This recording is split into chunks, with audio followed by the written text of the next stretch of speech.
Are you having a hard time figuring out what to get Dad for Father's Day? Shop now at sportshistorynetwork.com/row1 and save 15% off your order when you check out Row 1 Brand's Vintage Sports Pictorium Gallery. They have America's best sports art. With over 7,200 historic sports prints, you're assured to find something unique for Dad this Father's Day. If he's an NFL buff, check out the 1963 vintage NFL helmet poster. Shop now at sportshistorynetwork.com/row1.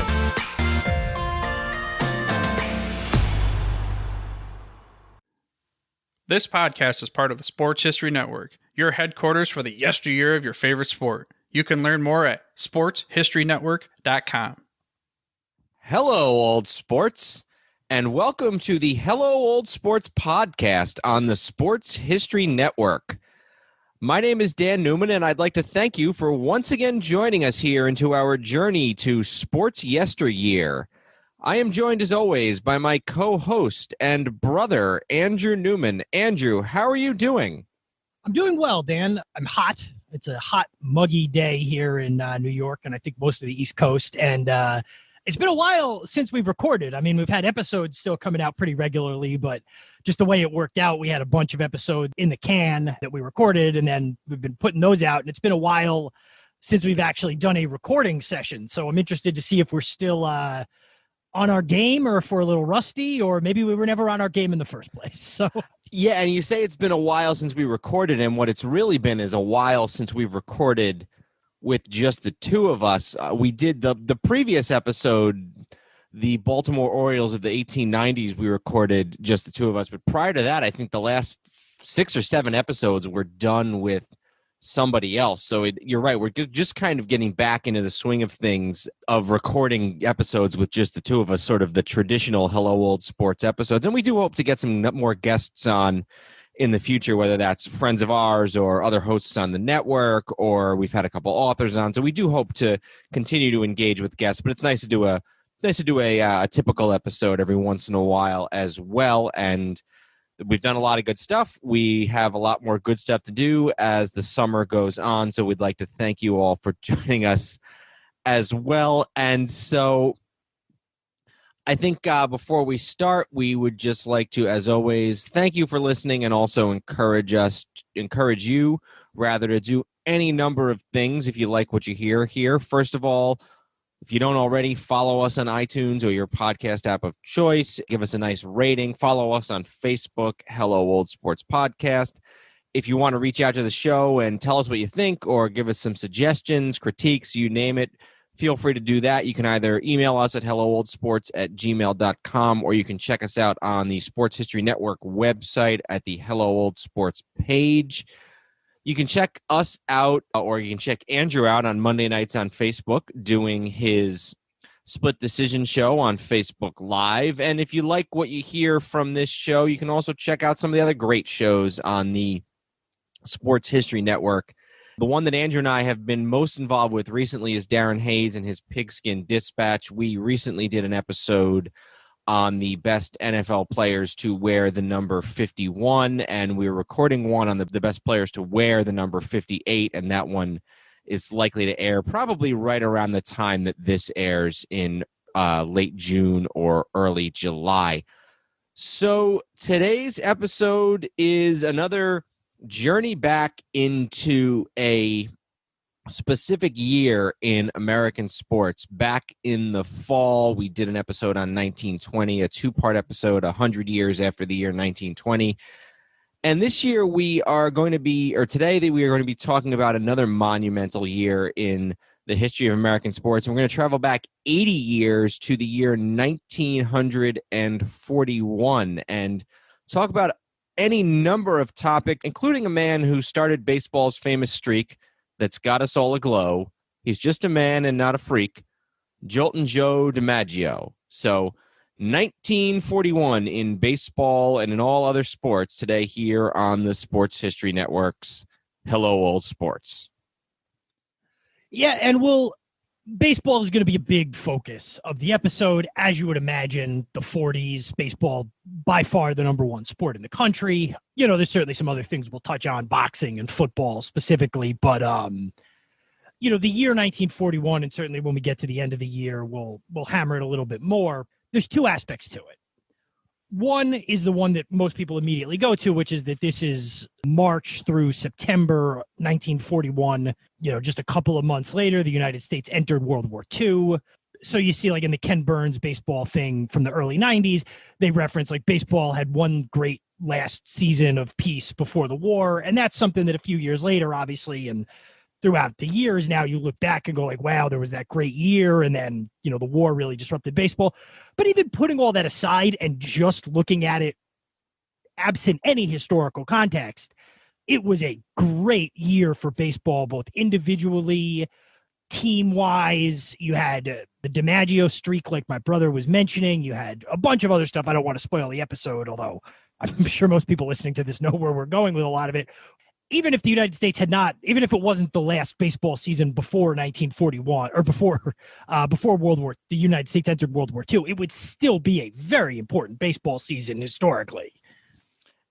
Definitely. And I think that really there's first of all, there's two things that happened that year that have not happened since. And one of them is a record, which is Joe DiMaggio's 56-game hitting streak, which by 12 games, so almost by a full 25%, is the longest hitting streak in the history of Major League Baseball. And then you also have Ted Williams hitting 406. Now, some people sometimes mistakenly say, will Ted Williams' 406 batting average record ever be broken? Now, it should be made very clear that the 406 for Ted Williams is not the single-season batting average record. There were a number of guys who hit 400 in the years prior, even if you want to discount the 1800s when things were a little different.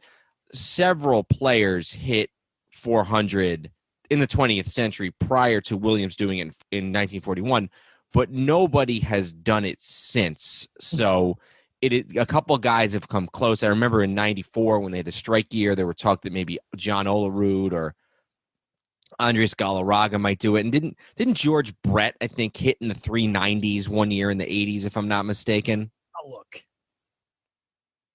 So those are really the two individual achievements. And I think one of the things that people didn't necessarily realize after the fact historically, neither Williams nor DiMaggio was the baseball god that they would become in later years.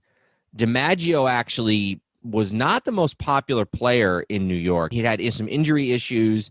He often held out for better contracts and would miss the beginning of seasons. In fact, DiMaggio's rookie year was 36. So by 1941, he's in his sixth year. In the 5 previous seasons, whether because of either injuries or holdouts, DiMaggio only was in the starting lineup on opening day for the Yankees in one game, and the fans didn't like that. So 41, and then similarly with Williams was only in his third year. He had a very unique personality. He was moody. He was moody with the writers. He was moody with the fans. He had sort of this, as he did for the most of his life, he had this sort of loud and sometimes abrasive personality, and so he wasn't beloved in Boston in 41 the way he would become later either. So both of those guys really have their coming out party in 1941. Now, a little bit of an odd thing to say, but especially with DiMaggio because he'd won 4 World Series already, but he really didn't become Joe DiMaggio in big capital letters until the 1941 season. So as far as individual achievements, those are really the two big things. And then the real excitement from the point of view of the playoffs or the pennant race is in the National League. The American League, there really is no pennant race. In fact, the Red Sox finish in second place to the Yankees, but they're 17 games back.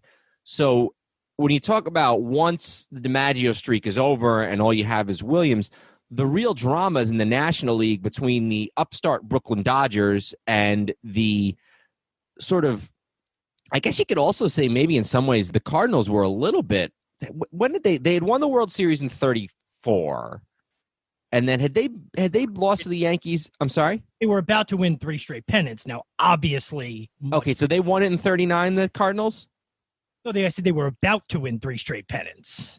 Oh, they won in 42, 43, and 44. That's right. I know the war impacts that a little, but still. Yeah, and the Cardinals that year, this was Musial's rookie year. They had Hall of Famers like Enos Slaughter. Johnny Mize was the first baseman who would later go on to be a legendary Giant later in the 40s and then go on to win a bunch of championships with the Yankees as sort of a part-time player. So, yeah, this was a Cardinals team that was kind of on the cusp. This was when Branch Rickey was still the general manager or the team president. I don't know what the exact title was of the Cardinals. This was a couple years before Rickey would go to Brooklyn. And I guess the Cardinals had kind of, for most of the 30s, they were not, because the Yankees played the Cubs in 38. Who did the Yankees, and the Reds in 39, I believe. Yeah, I know they played the Giants twice, the Cubs and the Reds in some order in that 36 through 39 run. And then who won the NL pennant in 40? Was that the Cardinals? I believe it was Cincinnati. So Cincinnati won in 39 and 40. So the Cardinals, who'd been sort of regular pennant winners throughout most of the 20s and 30s, by the time 1941 rolls around, they've not won one in 7 years either. So two teams that are sort of new to the scene in 1941 competing in the National League in the Dodgers and the Giants. So all of that is sort of a long-winded way of setting the table for the 1941 season. Where would you like to start as far as the 41 baseball season? Well, I just want to circle back real quick. George Brett hit 390, even 390 in 1980, the year they won the pennant, lost to Philadelphia. And just the other thing I think is important to mention about DiMaggio, like you said, yeah, he came up in 36. The team, I don't even know if you could say the team won right away. They continued to win. Now, I mean, they hadn't won a title in a couple of years, but the first couple of years of those teams, that was still Lou Gehrig's team.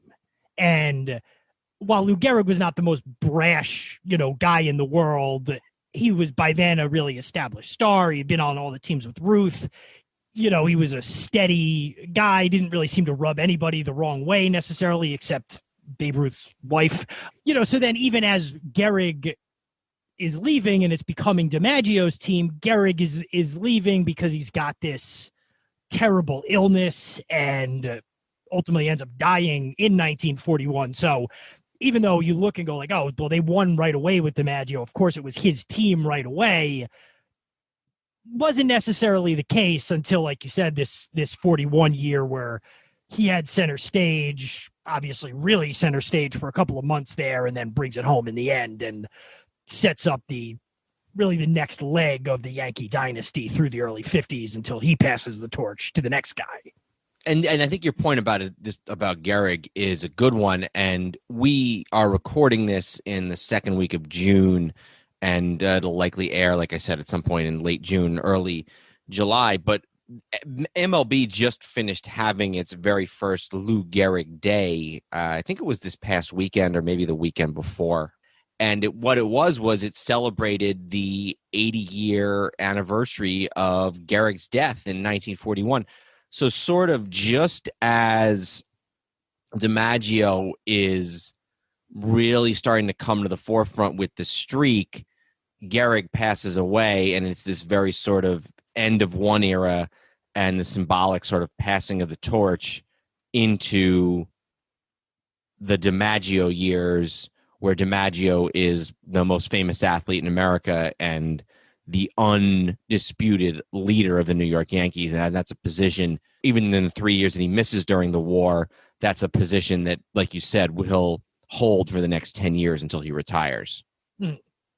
So, yeah, I mean, I guess it makes sense to just kind of start at the beginning chronologically. I mean, like you mentioned, going into 1941, this is something we'll touch on when we get to other sports. And I was kind of looking at, like the tennis and golf majors, and it kind of caught me off guard. I'm like, what do you mean there was only one tennis major that year? And then it's like, oh yeah, we as Americans, even people who are more history conscious, tend to think, I don't want to say think, but like you sort of if you're not careful with your thinking, you sort of lapse into, oh, December 7th, 1941 is when World War II began. Not only was World War II very much underway in the rest of the world, even in early 41, it was becoming clear that eventually the United States was going to be involved in some capacity. So, you go into the baseball season and,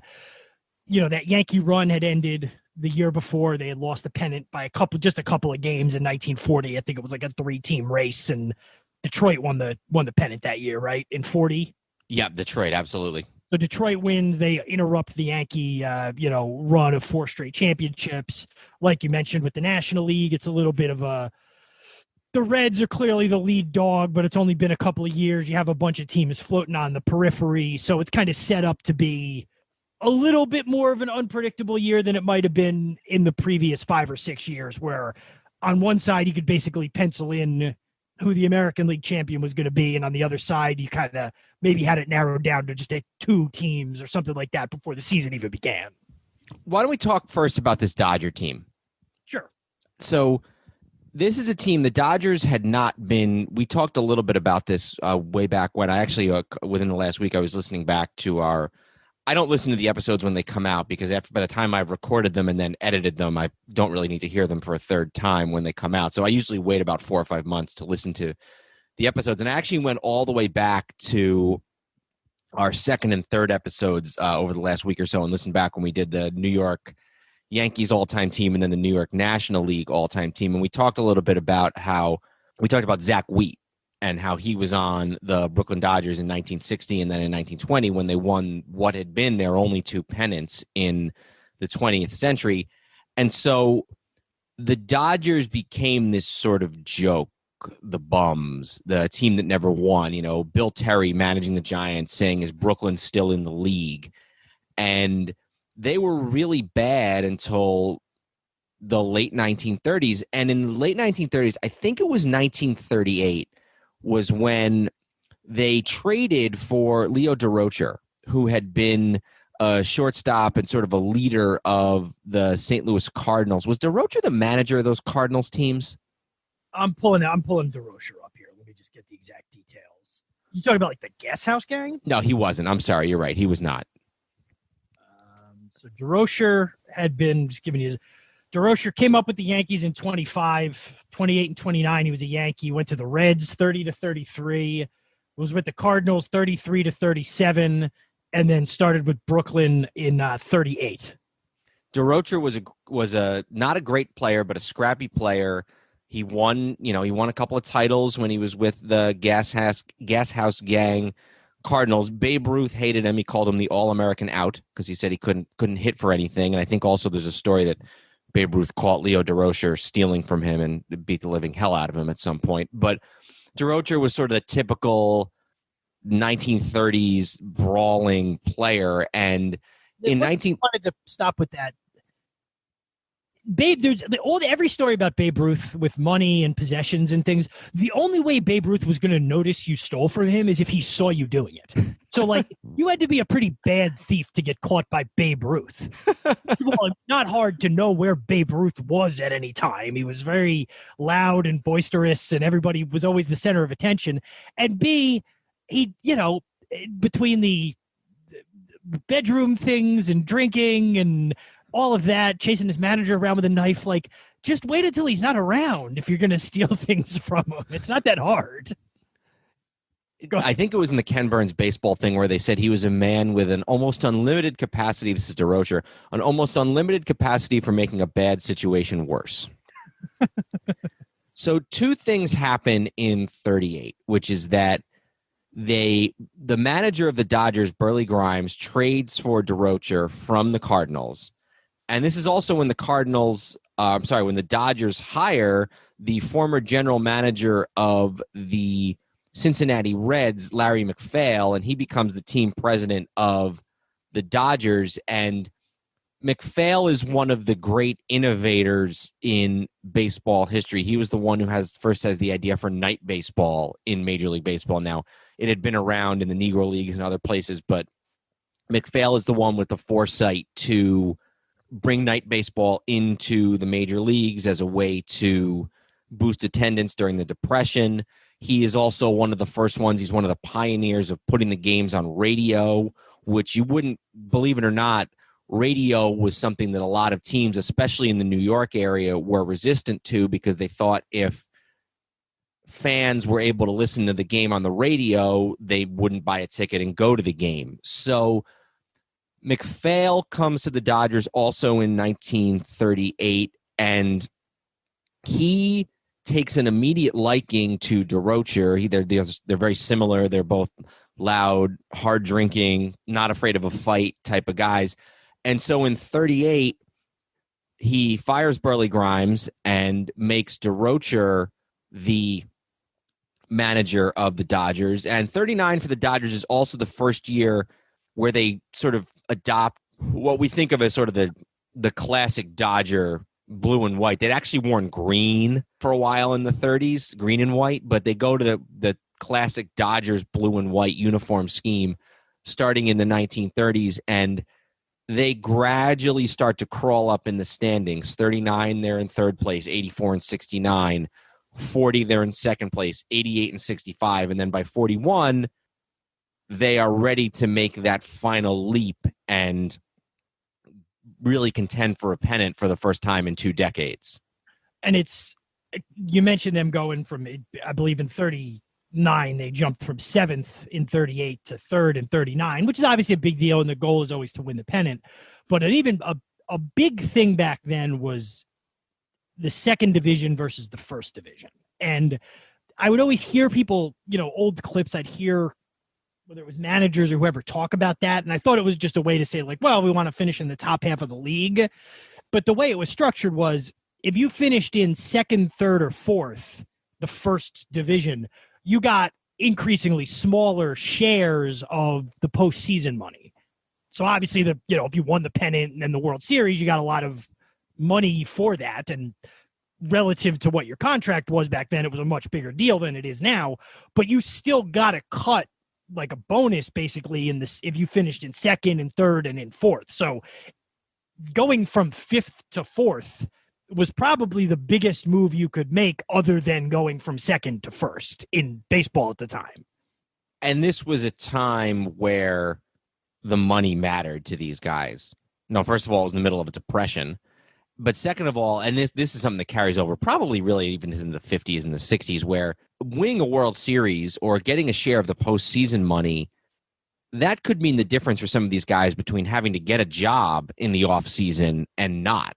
So it really was life-changing for these guys to win a pennant, to win a World Series, or to finish in the first division and get a share of the postseason money. And so the fact that they, starting, like you said, in 39, start to creep back up, or really to creep up for the first time because they really only had a couple good years in all 40 years of their National League existence, that's a really big deal.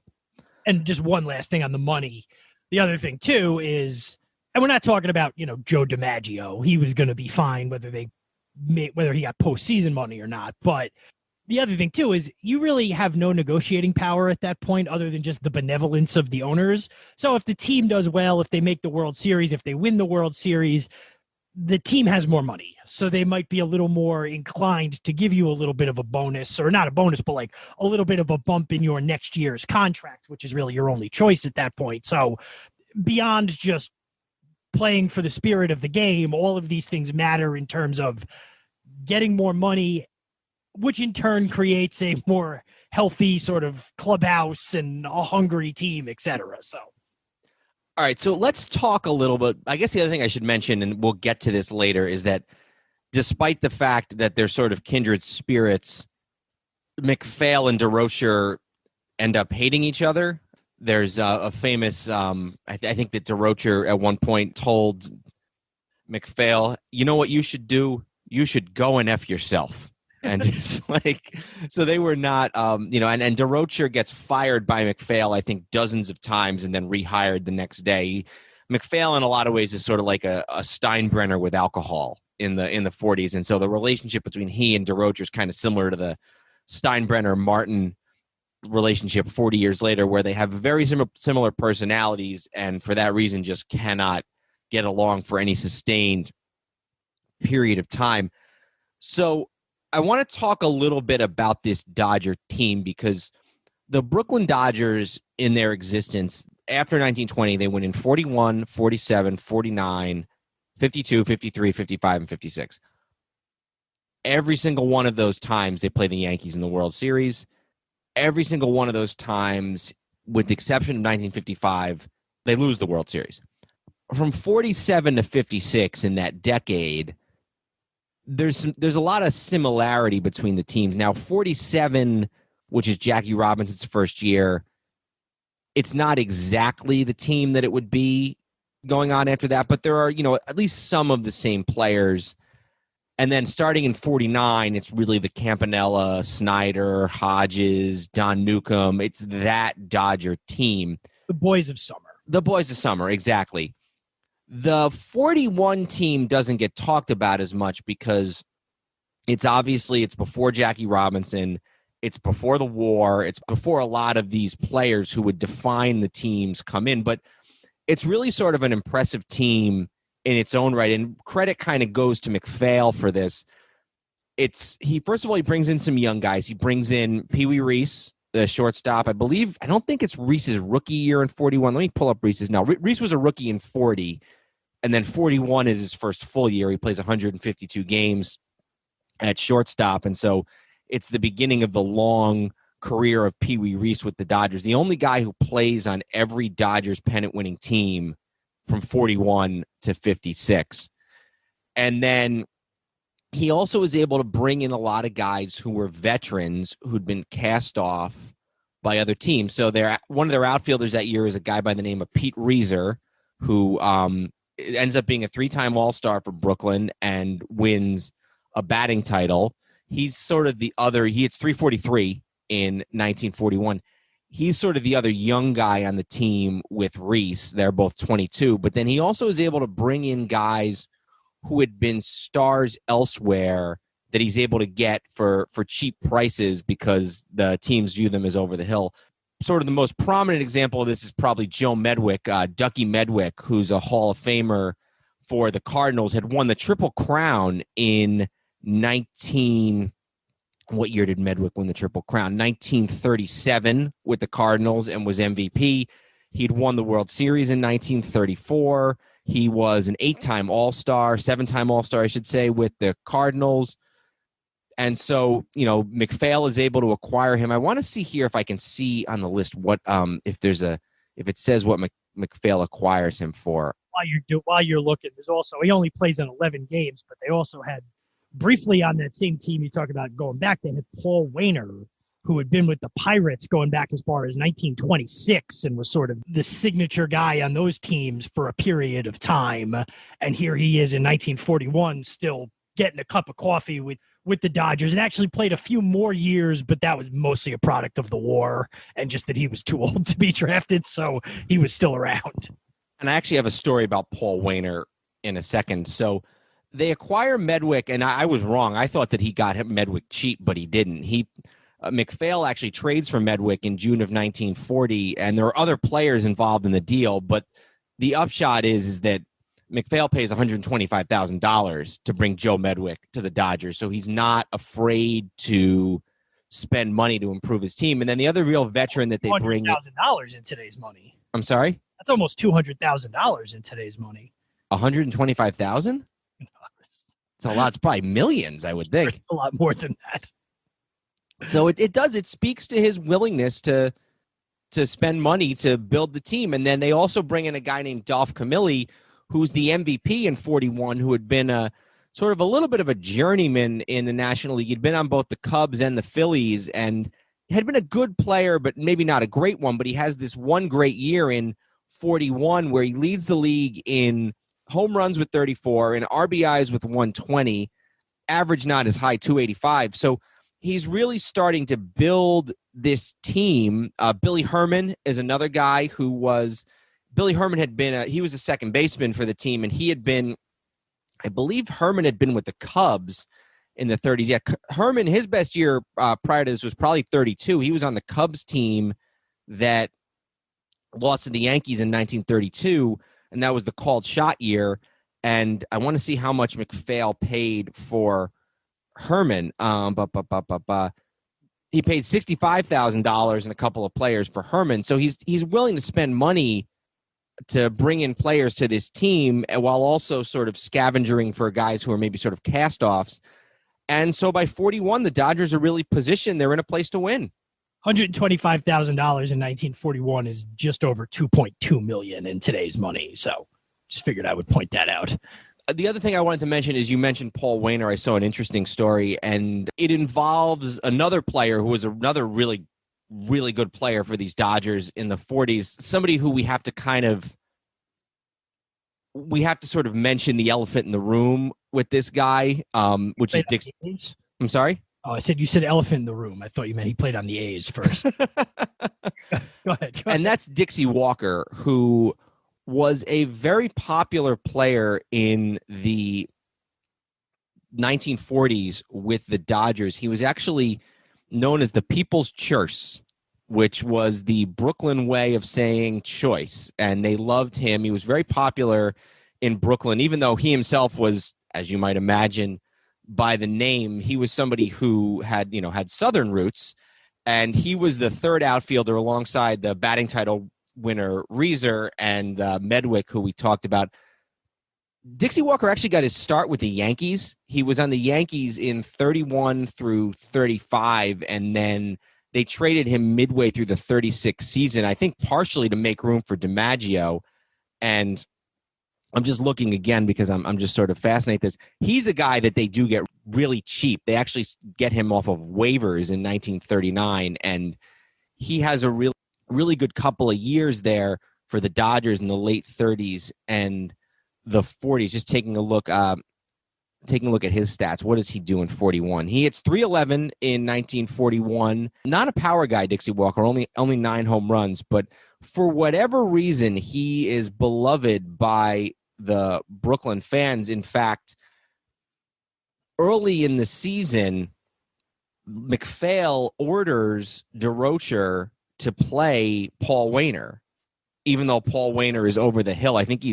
Paul Waner might be, what did you say? Was he into his 40s by that point, Paul Waner? I'll go back and check. I mean, I know he came up, his first year with the Pirates was in 26. He was born in 1907, so he would have been 34. So certainly not. Oh, excuse me. I clicked on the wrong person. I'm sorry. That was Whit Wyatt. Let me. He was 38. I'm looking at it now. So he was an old man. He was my age. He was born in 1903. Yeah, and I mean 38, A, in professional baseball terms, and then B, 38 then in professional baseball after years of train rides and playing every day and things. It's probably the equivalent of 42 or 43 these days. But MacPhail likes the fact that he has a future Hall of Famer on the team, and so he orders DeRocher to play Paul Waner in the outfield, and they have Medwick, and they have Pete Reeser, and so Dixie Walker ends up being the odd man out. And 5,000 Brooklyn fans send telegrams saying that they're going to boycott the team if Dixie Walker does not get into the game. And fortunately for the Dodgers, those fans do not follow through on that. And then fortunate for Walker, this doesn't last long. Waner is old and he's not very good anymore. And so he soon finds his way back into the lineup. So, and then the pitching for that team, and we'll loop back and talk about Walker some more in a second. The pitching maybe not as famous. They have 2 20-game winners, Kirby Higbee and Whit Wyatt, and they also have somebody who's probably the best relief pitcher in the game of the day, a guy by the name of Hugh Casey, and somebody who is well known, or at least well believed, to be a prominent spitballer, even though the spitball has been outlawed for about 20 years. And Hugh Casey and his tendency to doctor the ball will come up at the end of the 1941 baseball season. Did you have anything else to add there? When you look at it, we talked a little about the Boys of Summer, and that's kind of the 47 to 56 47 to 56 narrative where they're winning the pennant almost every year. They're losing to the Yankees almost every year. You have the 51 ALCS where they're, wow, I was wrong in a lot of ways there. You have the 51 playoff series against the Giants. That's almost like the story when people talk about the Brooklyn Dodgers. And to me, it kind of ties back to just what you were saying about, you know, as recently as 1938, they were wearing green uniforms. And this was actually true with the Giants, too, who it was the early 40s before the Giants sort of settled in black and orange. And we have a tendency to think of the Giants and the Dodgers before they moved it's like almost all the footage you have of those teams is the late 40s to the early 50s. So to think of the teams before that, and especially with the Dodgers, it's like this was a team that came out of nowhere and won the pennant. And who knows what they would have done. And they obviously don't get back for 6 more years. But really the next 4 seasons, 42, 43, 44, 45, are heavily impacted to one degree or another by the war. So what you end up with is almost this little standalone team that, yeah, there's a few guys who are on the later team, but, it's just sort of this weird little pocket that flares up, and then some of the players in this, whether it's Pee Wee Reese or a guy like Dixie Walker, who doesn't really, we're talking about the 1941 Dodgers. We're talking about his play. We obviously should mention why he's a famous name, but every time we mention him, we don't need to go like, oh, and of course, you know what I'm saying? Like, we can talk about this story without that specific aspect being hammered over and over. So I'll tell it real quick, and I'll kind of end it on a somewhat happy note. Dixie Walker, again, Southern man, I think Alabama, and looks like he was born in Georgia. But I think he lived in Alabama, if I'm not mistaken. Okay. Dixie Walker was one of the players who led the effort to prevent Jackie Robinson from joining the team in 1947.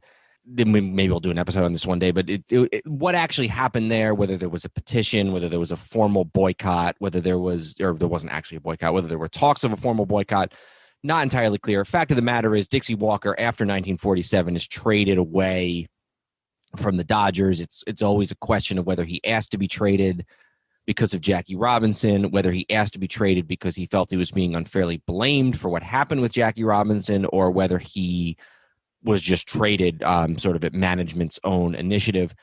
The sort of happy ending is that later in his career, or later in his life, I should say, Dixie Walker expressed really strong and considerable remorse about how he had acted back then, and it actually goes on to be a coach in the Dodgers system all the way up through the 1970s. I think he's first a minor league manager, and then later he's the Dodgers hitting coach for a couple years in the mid 1970s. And when I had Warren Rogan on at the end of last year to talk about Jimmy Wynn, who was a player mostly with the Astros, but then later went to the Dodgers later in his career, Walker's brother was Harry Walker, who was a Cardinal in the 40s and then went on to manage the Astros. And for whatever reason, Jimmy Wynn and Harry Walker clashed. They didn't like each other, whatever the reason was.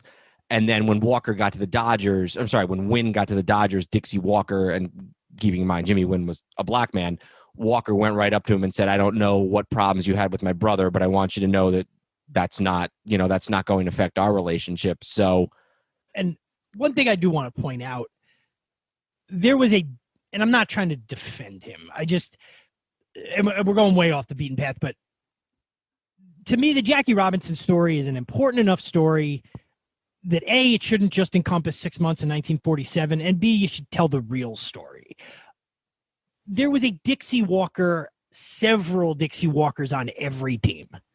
Dixie Walker, certainly current history, and even to a lot of people at the time, was, history did not judge him wisely, and I'm not defending him, but what I'm saying is we don't need to make this he doesn't need to become a cartoon character. You know what I mean?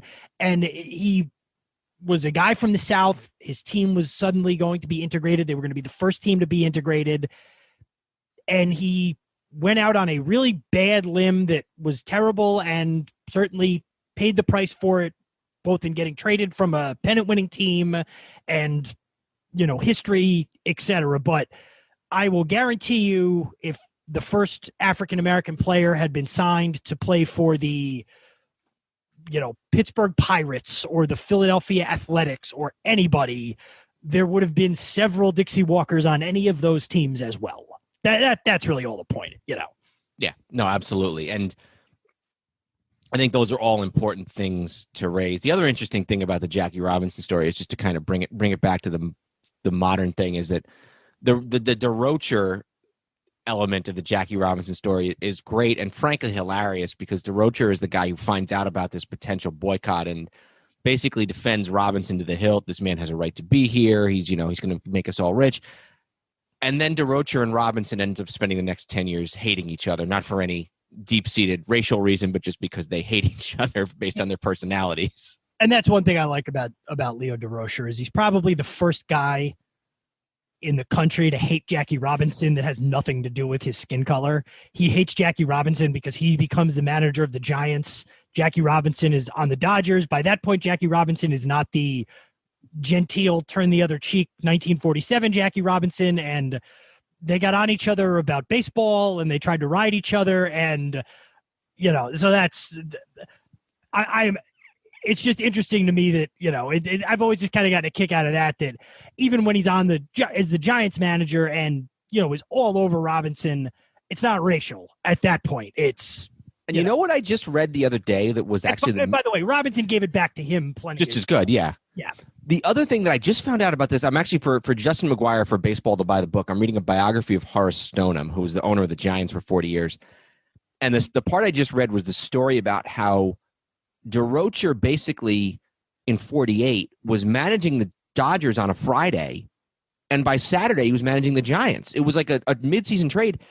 The reason why DeRocher and Robinson clashed originally was that in 47, Robinson is getting ready to join the team. DeRocher is going to be the manager, and then DeRocher is about to get suspended for a year for consorting with gamblers.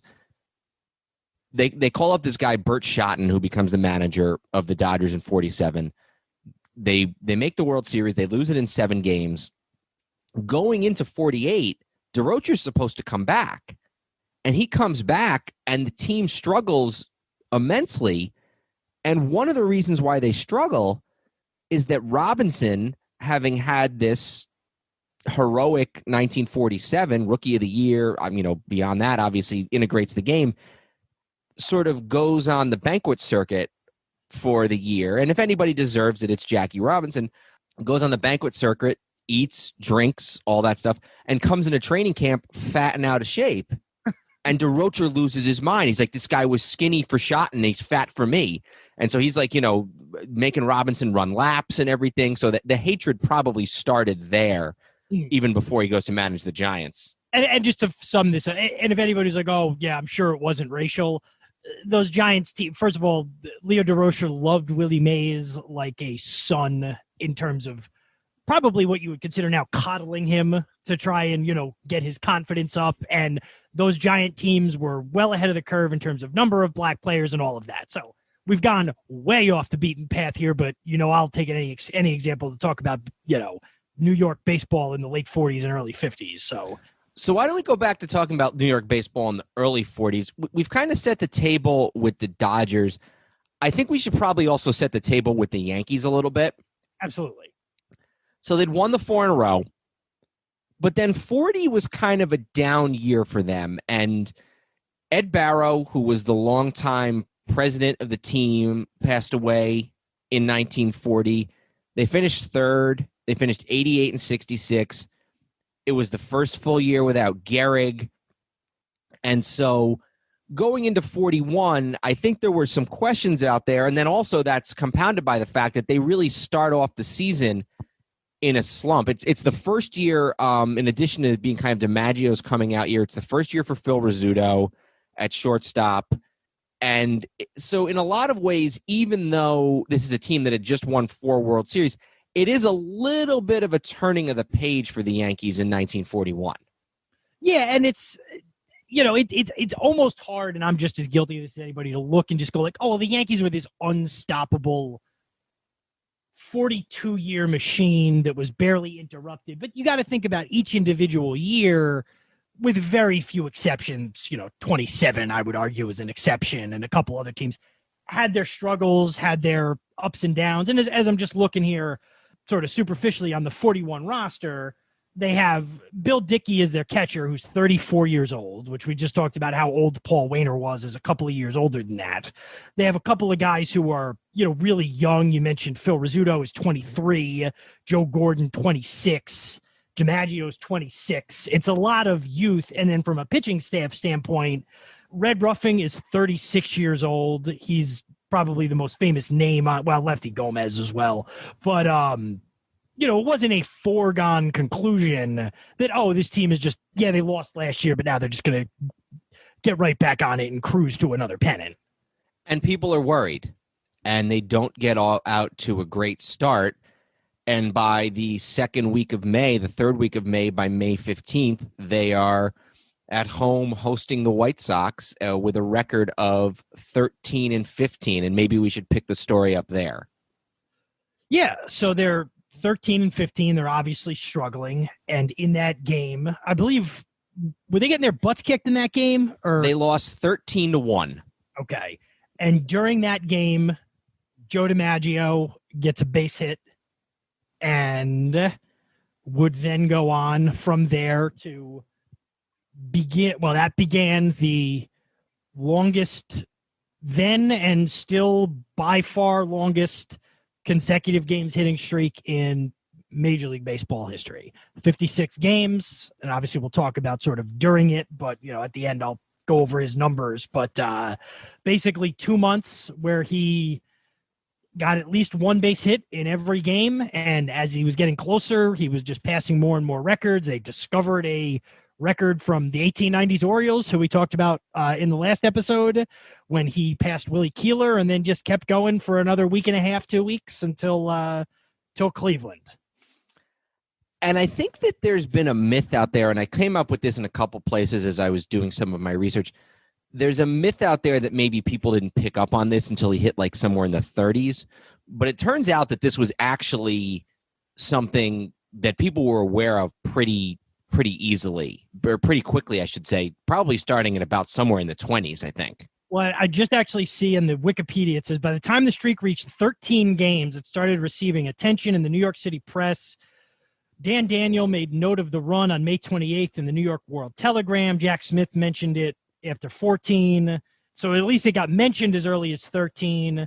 And then it really seems like May 30th when the Yankees played the Red Sox in a doubleheader at Fenway. And by early June, when it was up to 20, it seemed like it really did start getting, quite a bit of attention and coverage. And I'm sure the fact that it was happening in the newspaper capital of the world played a big role in it. Yeah, and this was the very much the heyday of New York newspapers.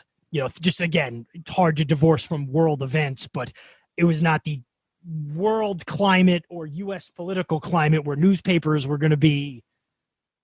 If one industry was getting better, was strong, it was the newspaper industry, both world history, everything with the Depression and all that, and then sports, and especially in New York where you had, the New York Yankees, who by then were the New York Yankees. Whether they won the pennant or not, they were a everyday story. And DiMaggio had slumped to start the season. Now, by the time of this game, it looks like he was hitting .304, but he had slumped to start a season. The team had slumped to start the season, and this kind of gets them going. And I want to look here. They're 14-15. They win the next game. They lose the game after that, but they do sort of start a winning streak within the first couple weeks of DiMaggio. And I think it's hard to sort of quantify. I guess the only thing I can think of maybe in our lifetimes was the McGuire-Sosa home run chase in 98, where this was something that was in the public mind every single day. Robert Creamer, who wrote a great book called Baseball in 1941 that I used pretty heavily in preparation for this episode, talks about how, and maybe this is somewhat apocryphal, but there's probably some truth about how he had a friend who was somewhere out in the, the Midwest, in the Dakotas or something somewhere, and he'd be sitting at a, in a bar, in a saloon, and, some rancher or something would come in and say to the bartender with the newspaper, "Did he get one yesterday?" This really was a huge event in the conscience of the American people, the consciousness of the American people for 2 months in the summer of 1941. Looks like it said, I'm looking here, you got to double it to right center to bring it to 27 games, which brought him within one hit of the Yankee record. The next game, he got to 28 with a homer, which tied the record for the longest Yankee hitting streak held by Earl Combs and Roger Peckinpah. And then that was on June 16th. He tied the Yankee record with a fifth inning double. So obviously at the time they didn't know it, but that was the halfway point of the record. He's tying the Yankee franchise record. And then right after that, he gets into some close games against the White Sox and against the St. Louis Browns, where it looks like he might, take the collar, because if you in a situation like this, if you don't get a hit in your first two at bats, people start to think, all right, well, he may only get one more at bat. He may only get two more at bats. There was a game against the White Sox here where he hit a ground ball to Luke Appling, the shortstop, and the ball kind of hopped and they ruled it a hit instead of an error, which was his only hit. So, I guess there was a little bit of controversy there. That was game 30. So, there were close calls throughout. Obviously, a lot of this, and like I said, I'll talk about his numbers at the end. It's not like he had 58 hits in 56 games. He, had plenty of multi-hit games and all that. But, there were bound to be some close calls, and that was one of them where, maybe it's an error, maybe it's not, but they called it a hit, so it's a hit. The modern day record was George Sisler, who had 41 sometime in the 20s, I would imagine. And so at a doubleheader in D.C. on June 29th against the Senators, DiMaggio both ties and breaks Sisler's record with his 41st and 42nd game. Andrew, you'll appreciate this. This is another great book called Streak, and this Joe DiMaggio in the Summer of 41 by Michael Seidel. He said, the streak vied for space with other front-page stories. Roosevelt still brooding over Stalin's enormous Lend-Lease request while dedicating the brand-new Hyde Park Presidential Library, a new draft call-up of 900,000 men, plans for massive increases in fighter and bomber airplane production, astonishing casualty reports from the Russian front, the death of the former premier of Poland, and world-renowned concert pianist Ignacy Jan Paderewski, the arrest of 29 suspected Nazi fifth columnists in American cities, and a broadcast on the war by Pope Pius XII from Vatican City. Yeah, he did a good job with that. In which he also attacked women's short skirts. So those are just some of the other items. He's known for his adroit handling of issues around World War II. Yeah, and that's what I was talking about earlier. It's like, I think in modern sort of nostalgic history, people like to make it seem like, oh, the United States was this this is all months before Pearl Harbor, and there's these massive increases in fighter jets and drafts, drafting of young men into the military. It's like, we like to pretend that it was this sudden, December 7th changed everything, and in some cases it did, but anything that we're talking about in sports goes on in this backdrop of this massive war in Europe that everyone knows to some degree is going to involve us sooner rather than later. So in the first game, he makes it to the sixth inning without getting a hit. They're facing a knuckleballer for the Senators, a guy by the name of Dutch Leonard. And so on a 1-1 count, Leonard throws a knuckleball. No, he's a knuckleball pitcher, but he tries to throw a fastball by DiMaggio. DiMaggio hits a double to the wall, and that is what ties him with Sisler with 41 games. In between those two games, DiMaggio reemerges from the clubhouse in Washington, and I believe this is when he discovered that his bat had been stolen. That's right. And they talk about that in the Ken Burns, where it's interesting to think now. I mean, guys have bats they prefer, but you see so many bats get broken and things, to think a guy of having one bat that if he loses, it's a big deal. Yeah, and I'm pulling up. There's a biography that was written about 20 years ago that a lot of people are probably familiar with, called Joe DiMaggio, A Hero's Life. It was written by Richard Ben Kramer.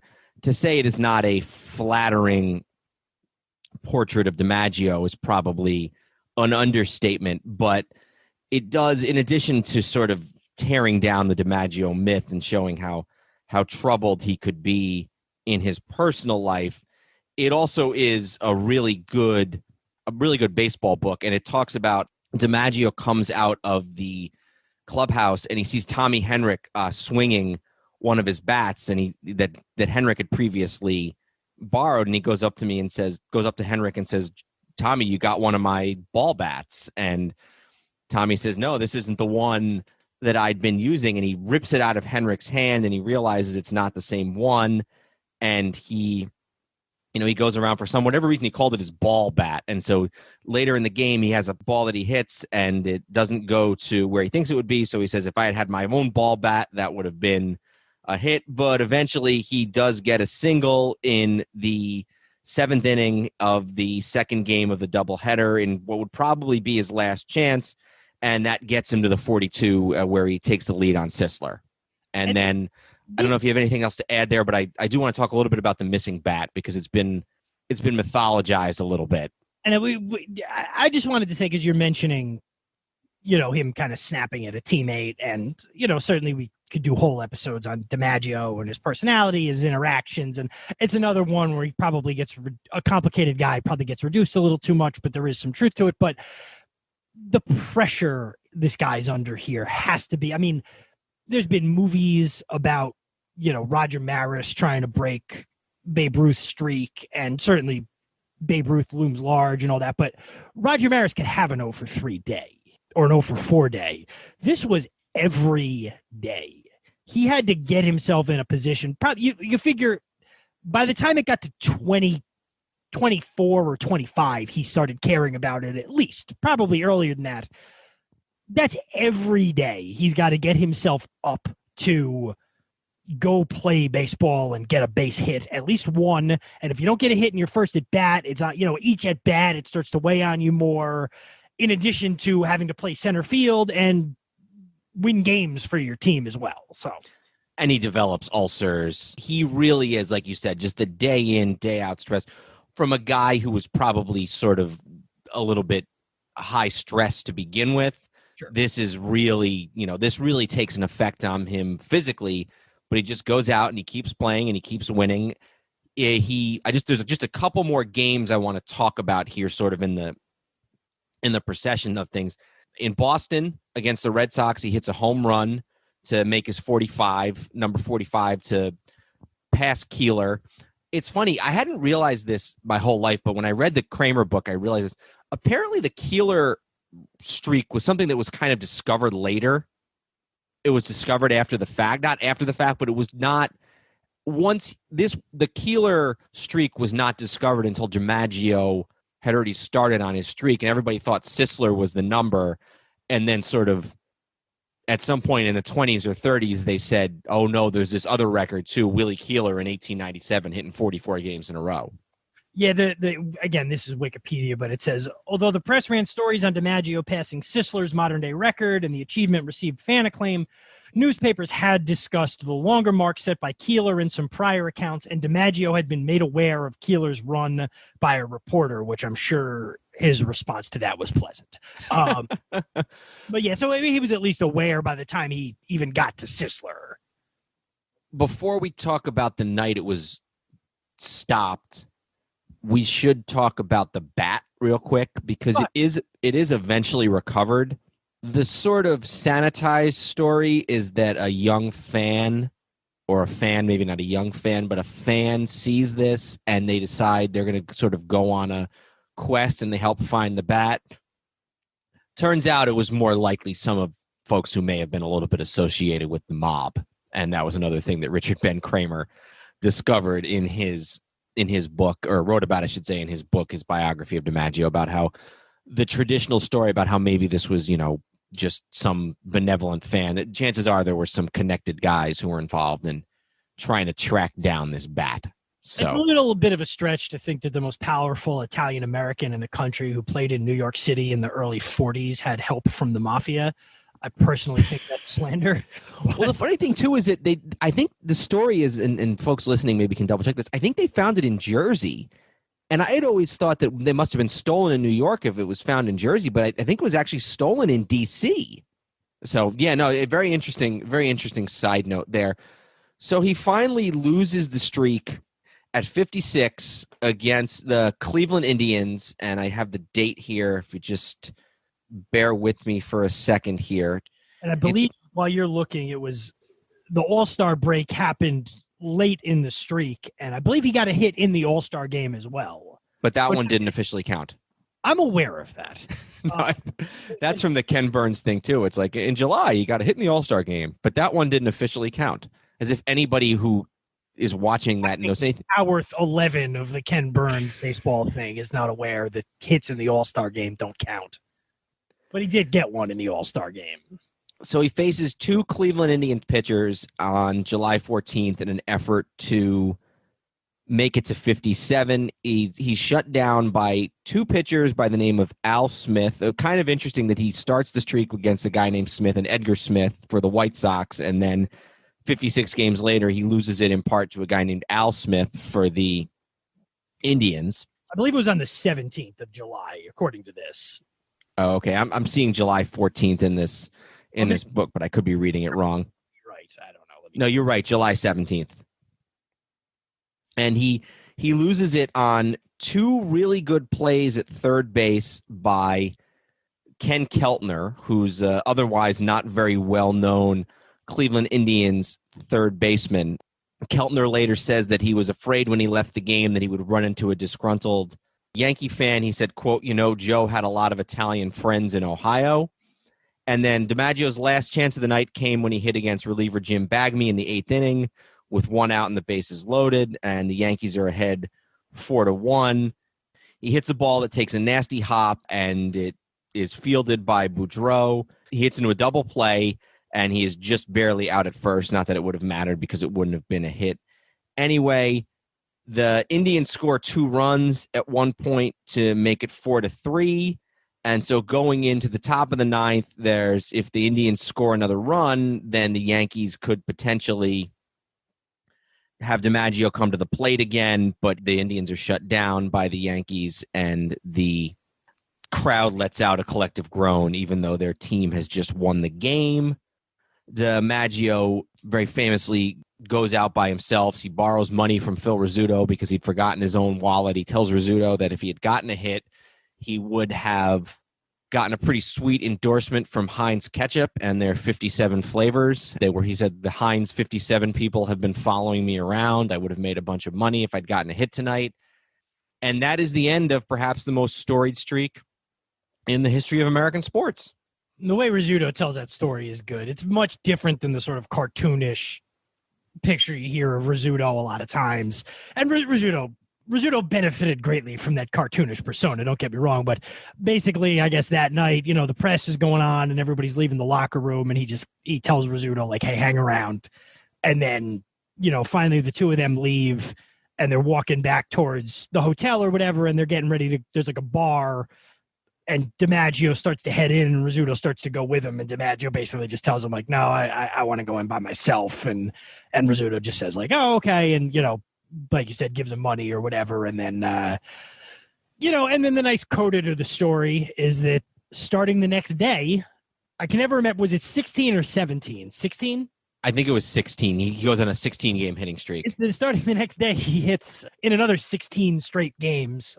I want to pull up the numbers here on his numbers during the streak just to really hammer home.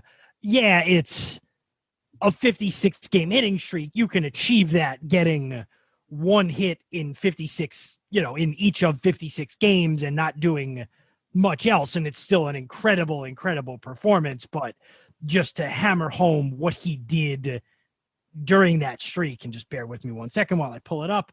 During the 56 games that encompassed his hitting streak, he had 91 base hits. So 91 hits in 56 games, closer to 2 a game than to 1 a game. 223 at-bats, 408 average, 55 RBIs, 15 home runs, 56 runs scored. So he scored a run for every game that he had that streak. And then in the final 11 games of the streak, so just in case you wondered, is it wearing on him, which I'm sure it was emotionally, last 11 games of the streak, 545 average, 24 hits and 44 at-bats. Faced the Browns and White Sox 12 times each during the streak. Highest batting average against the Athletics, hitting 524 against them. Before it started, the Yankees were 5.5 games out of first place. By the time it ended, the Yankees were 56-27 and had a 7-game lead. The Yankees' record during the streak, which includes 2 games that were considered ties. Do you know this number? I don't know. Okay, so 56 games, knocked 2 off for ties, so 54 games during the streak. You want to guess what their record was in those 54 official games? 38-16. 41-13. Wow. So just, so this was an individual feat that also lifted the rest of the team. All right. So why don't we talk a little bit about, well, before we do that, I would note that nobody has come close to the 56. Nobody has the only guy who's come even close, Pete Rose in the 80s and the early 80s, I think it was late 70s, early 80s, had 44. So he tied Keeler. It's also interesting that DiMaggio, when he was in the minors, when he was with the San Francisco Seals of the Pacific Coast League, had a 61-game hitting streak. So 2 of the 3 longest hitting streaks in all of the history of American professional baseball are held by Joe DiMaggio. There's a guy named Joe Wilhoit who played with the Wichita team in the Western League. He had a 69-game hitting streak in 1919, and then the next 2 are DiMaggio. So you think about it, really impressive. The guy, even if you include all minors, everything else, 2 of the 3 longest hitting streaks in baseball history are by Joe DiMaggio, which is really damn impressive. Only personal story I have on this, and I'll be honest, as a Yankee fan, and Joe DiMaggio is my brother's favorite player since we were kids, like historically. Anytime anybody starts to get, and it's been a long time, and it probably will be a really long time, the way basically guys play now. Anytime anybody starts to get in the 30s and you start hearing about it, I don't root for them to do it. I want DiMaggio to keep that record, and luckily nobody's gotten that close. The only personal story I have with it is when I was in college, I want to say this would have been the beginning of the 06 season. Jimmy Rollins of the Phillies, and I went to college in Philadelphia. Jimmy Rollins had ended the 05 season with like a 36-game hitting streak. And there was a lot of debate that offseason about, well, what if he does it, but it's over 2 seasons? Does that count? Et cetera, et cetera. And he ended up only getting like 2 more hits at the beginning of the 06 season and petered out at, I think, 38. But I was at opening day that year. Mm-hmm. It was a miserable day in Philadelphia. It was pouring rain. They were playing the Cardinals. And he came up, and there was like a big, video package about his hitting streak that was active. And he did get a hit in that game. And like I said, I don't think it made it through the first weekend of the season. But I remember I was like, I didn't have a rooting interest in the Phillies against the Cardinals, but I was like, I don't want him to get a hit. Like, even though he's still 20 away and I had no particular problem with him, I was like, I want him to make out every time he comes up. So, all right. So we've talked about DiMaggio. We've talked about the Dodgers. We'll get to the World Series in a minute, but we should probably talk about Ted Williams as well, because he's sort of the third story of this 1941 baseball season. Absolutely. And you mentioned, Williams was in his 3rd year at this point? Yep. He debuted in 39. 30, yeah. So he's born in 1918, so he'd be 23 years old turned 23 years old in this season. Pretty quickly established himself as the lead dog on this Red Sox team. And as the years going on, he's making a run at hitting 400. And there's interesting parallels, too, between the Red Sox of 41 and the Dodgers. Tom Yawkey had bought the team sometime in the 30s, and much like the Dodgers, it had been a pretty long drought for the Red Sox. They hadn't won a pennant, they hadn't won a World Series or a pennant since 1918. But Yawkey comes in and he does bring in some players. He brings in Jimmy Fox. He brings in Lefty Grove, some Hall of Famers. And so even though they wouldn't get to the World Series but once in 46, the Red Sox are kind of starting to turn the corner in the late 30s, early 40s, and obviously Williams is a big part of that. Yeah, and you mentioned right away sort of his personality was not one where he was going to endear himself to the fans or the media really at any point in his career. And I think the feeling was mutual from Williams, but even begrudgingly, it was like, okay, obviously this guy is a generational talent, and nobody was really aware, obviously, of the fact that within, he was about to lose a bunch of years of his career to being a top fighter pilot in the war. But as the year is going on and it's clear he's at least going to flirt with this thing, and especially when DiMaggio's streak ends right after the All-Star break, and the American League pennant is not particularly in doubt, so what else is there to focus on but whether this guy can do it? And it's another everyday thing. It's not like DiMaggio's streak where every day he's got to get a hit, but if you're going to hit 400, you can't go too many days without getting a hit. So it's something you can track every day. And Williams his first big moment of the year is in the All-Star game. He hits a 9th inning home run. That didn't walk. I'm sorry? Didn't count. It didn't count? In the All-Star game. It didn't count for his stats. I'm doing what you just did to me.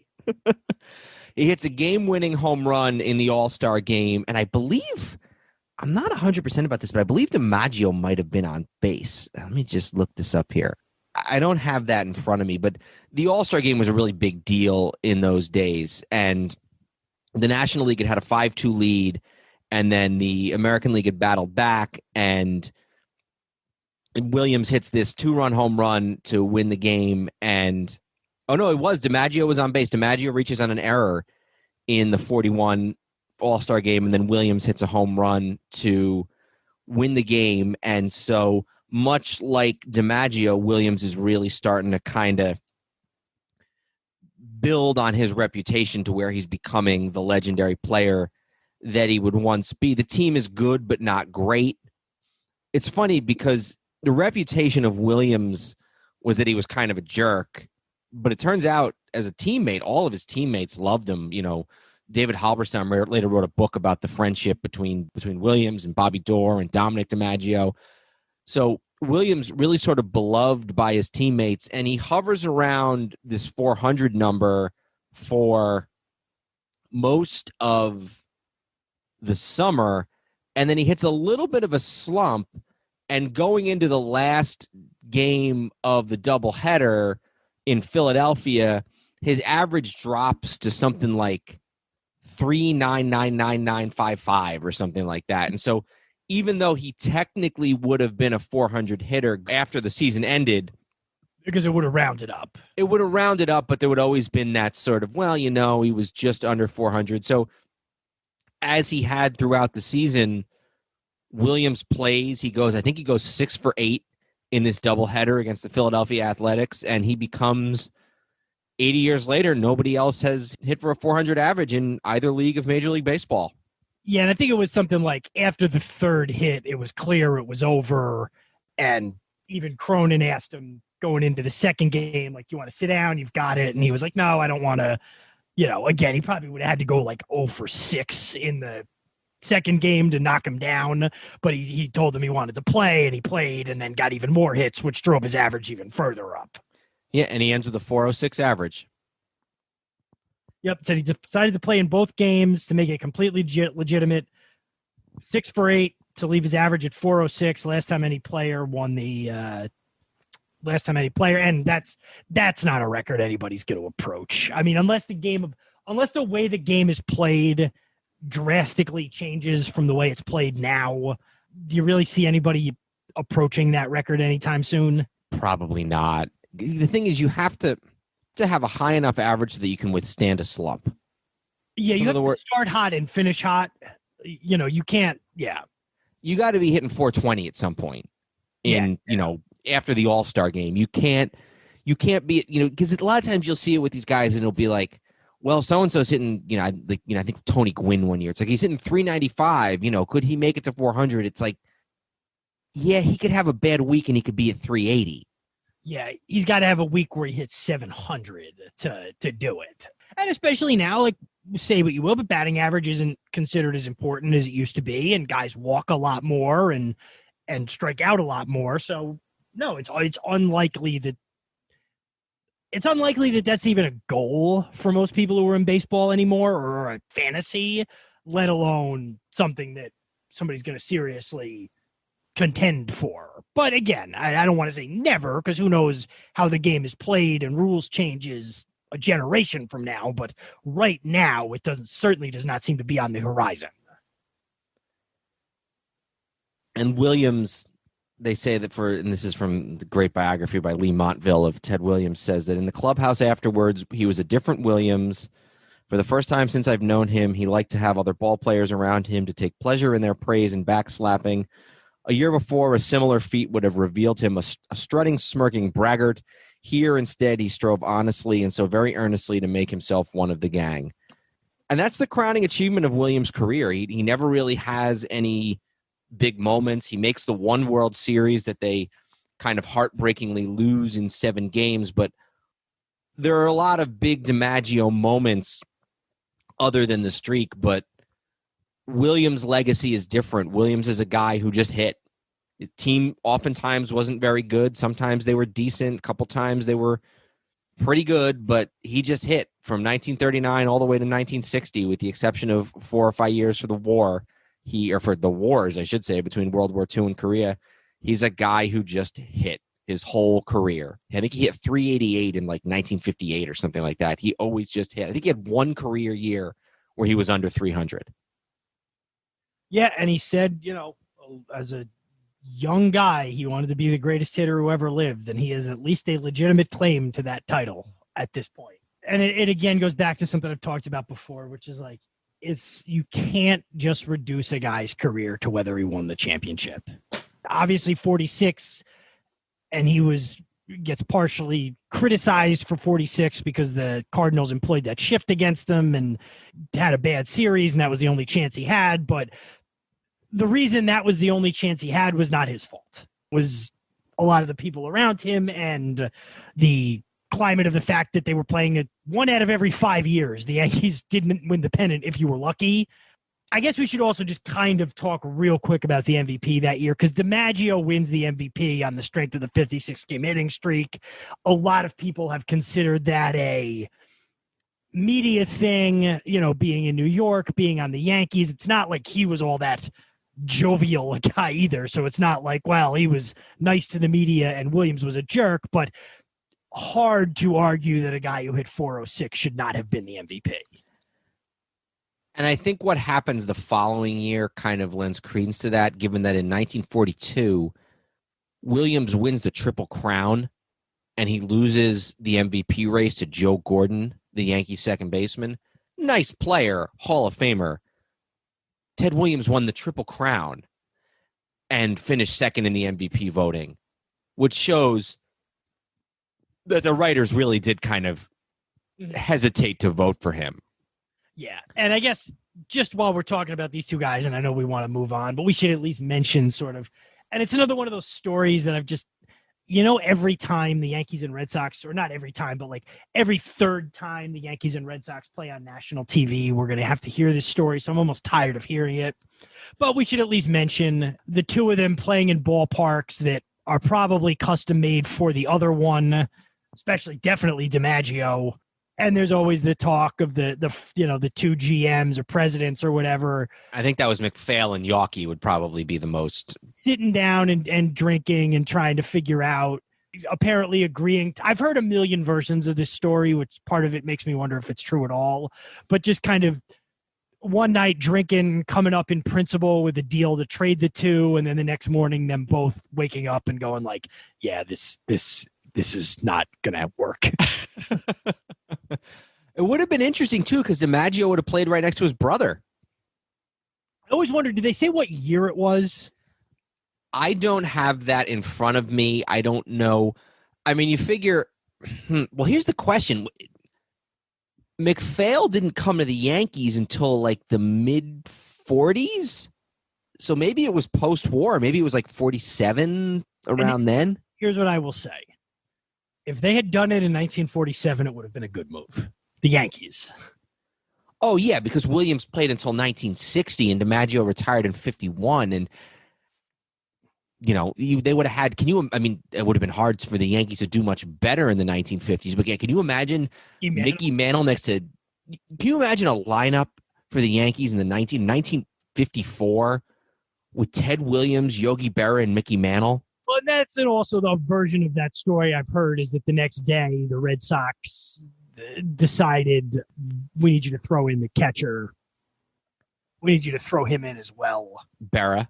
Yeah, but again, it's one of those stories where it's like, I'm sure something happened. I'm sure those two guys had drinks together at some point, but people just add and add and add onto the story to the point where but it does seem certain that at least at some point there was some sort of discussion, regardless of how serious it was, about, hey, it would make a lot of sense if we traded these guys. Yeah, I think that does. And I think it was probably a talk even publicly beyond just the two owners. And look, here's the thing. Williams is a much better player than DiMaggio. DiMaggio's numbers, I'm sorry? Historically, yes. Yeah.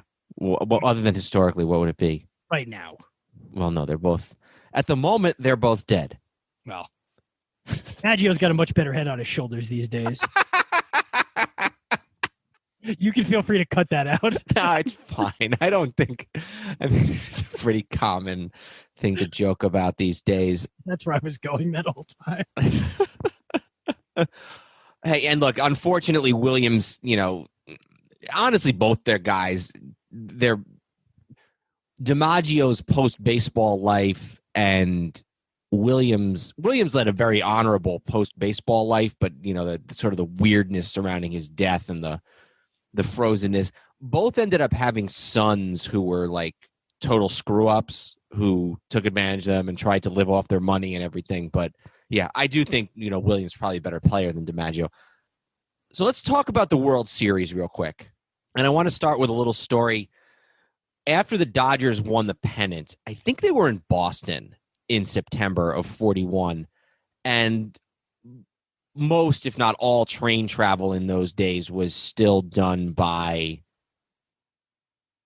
most, if not all, travel was still done by train.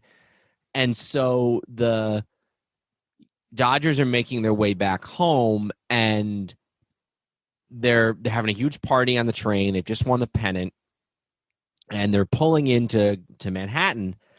And DeRocher, I've read two different versions of the story.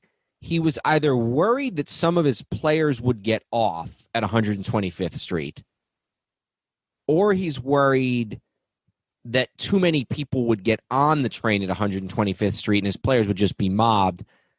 Either way, he tells the conductor, don't stop the train at 125th Street. Wait till we get to Grand Central.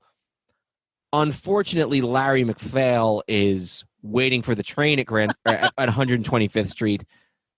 The train passes by Larry McPhail. McPhail finds out that DeRocher was the reason it didn't stop. He fires DeRocher right before the World Series and then rehires him a day or so later in time for the World Series. Yeah, that's probably for the best. So the Yankees beat the Dodgers in 41 in the World Series in 5 games. The turning point of the series is Game 4.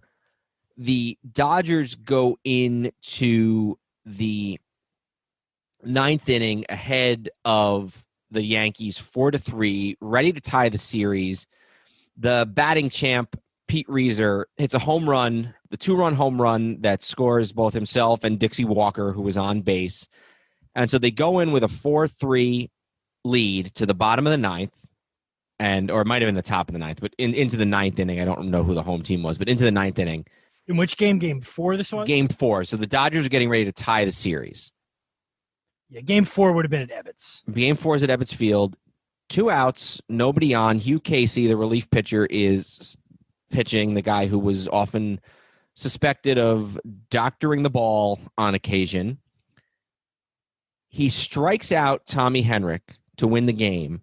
Mickey Owen, who's the catcher and is widely known as one of the better defensive catchers in baseball at the time, lets the ball go past him. And in this account that I'm reading, it says that a lot of people have said that Mickey Owen just dropped the ball. He didn't just drop it. He let it get past him and go all the way to the backstop. Henrich reaches first base on one of the oldest rules in baseball, which is that if you strike out and the catcher doesn't catch the ball, you can run to first. Henrich goes to first. DiMaggio singles. Charlie Keller doubles. Bill Dickey walks. Joe Gordon doubles, and the Yankees win the game 7-4, and then go on to clinch the World Series the next day in Game 5. And then that is sort of the end of it. That I think 42, the Dodgers come close to winning, and then you have the war, and then you have the new regime with Branch Rickey comes in, Jackie Robinson, and all that stuff. And so that's sort of the only shining moment for those 41 Dodgers. And obviously it's hard to look at one game and say, well, what would have happened if, that hadn't happened? But had they tied the series at 2, who knows what would have happened? Yep. And like you said, that rule is a rule that has been around for a very long time, probably has been around since not catching the third strike was a much more frequent occurrence, and that's why it needed to be written in there. It seems archaic now. It was archaic then. I'm not saying it's a bad rule. I'm just saying it's a rule that dates back to when guys caught the ball with their bare hands. Yep. So yeah, it's obviously hard to think about, well, what would have happened in a series that happened 80 years ago that nobody alive really saw happen unless you were literally in the stadium. But yeah, it would have been 2-2, and Game 5 is in Brooklyn, and who knows? Now, obviously, the Yankees win Game 5, and that's the end of the series. You have to think the Yankees probably win the series just based on sort of history.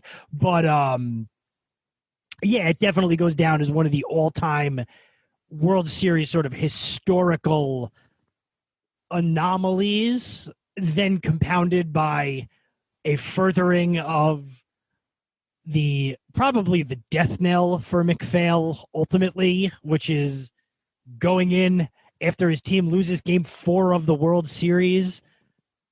Doesn't he get drunk and threaten to trade the entire team to St. Louis? I know I've heard that. I don't know if that actually happened.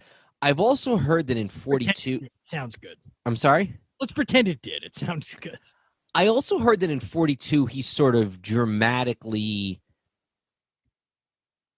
In 1942, he sort of dramatically quit baseball to become an officer in the military during the war. So he was gone by 42. And then they brought in Branch Rickey, and Branch Rickey, who had beaten... I'm sorry, Branch Rickey, who had built that whole Cardinals franchise of the 30s and early 40s, then goes on to do the same thing largely for the Dodgers in the 40s and 50s. So I don't know what truth there is. McPhail ends up being part of a group that buys the Yankees, along with Del Webb and Dan Topping. And then when they beat the Rickey DeRocher suspended, but then when they beat the Rickey Robinson Dodgers in 47, he gets entirely blackout drunk. I think he punches either Webb or Topping during the celebration in 47. Him getting pushed aside out of the Yankees right as that next leg of that dynasty is starting is another interesting story for another episode. Yeah, I think they make him sell the team, and he's just a combative guy. And then his son, Lee McPhail, in the middle of getting drunk and punching people, he was an officer in the military during our most important military conflict in the history of the country. Well, that was the quote from the Ken Burns thing. It said and I'm going to maybe not get it right word for word, but with no drinks, he was brilliant. With one drink, he was a genius. With 2 drinks, he was insane. And rarely did he stop at 1. I've heard that. So that's the 1941 baseball season, and it definitely ripples out for years, whether you're talking about the Dodgers, whether you're talking about McPhail and DeRocher, whether you're talking about the legacies of DiMaggio. It's Joe McCarthy's. It's kind of the last full year.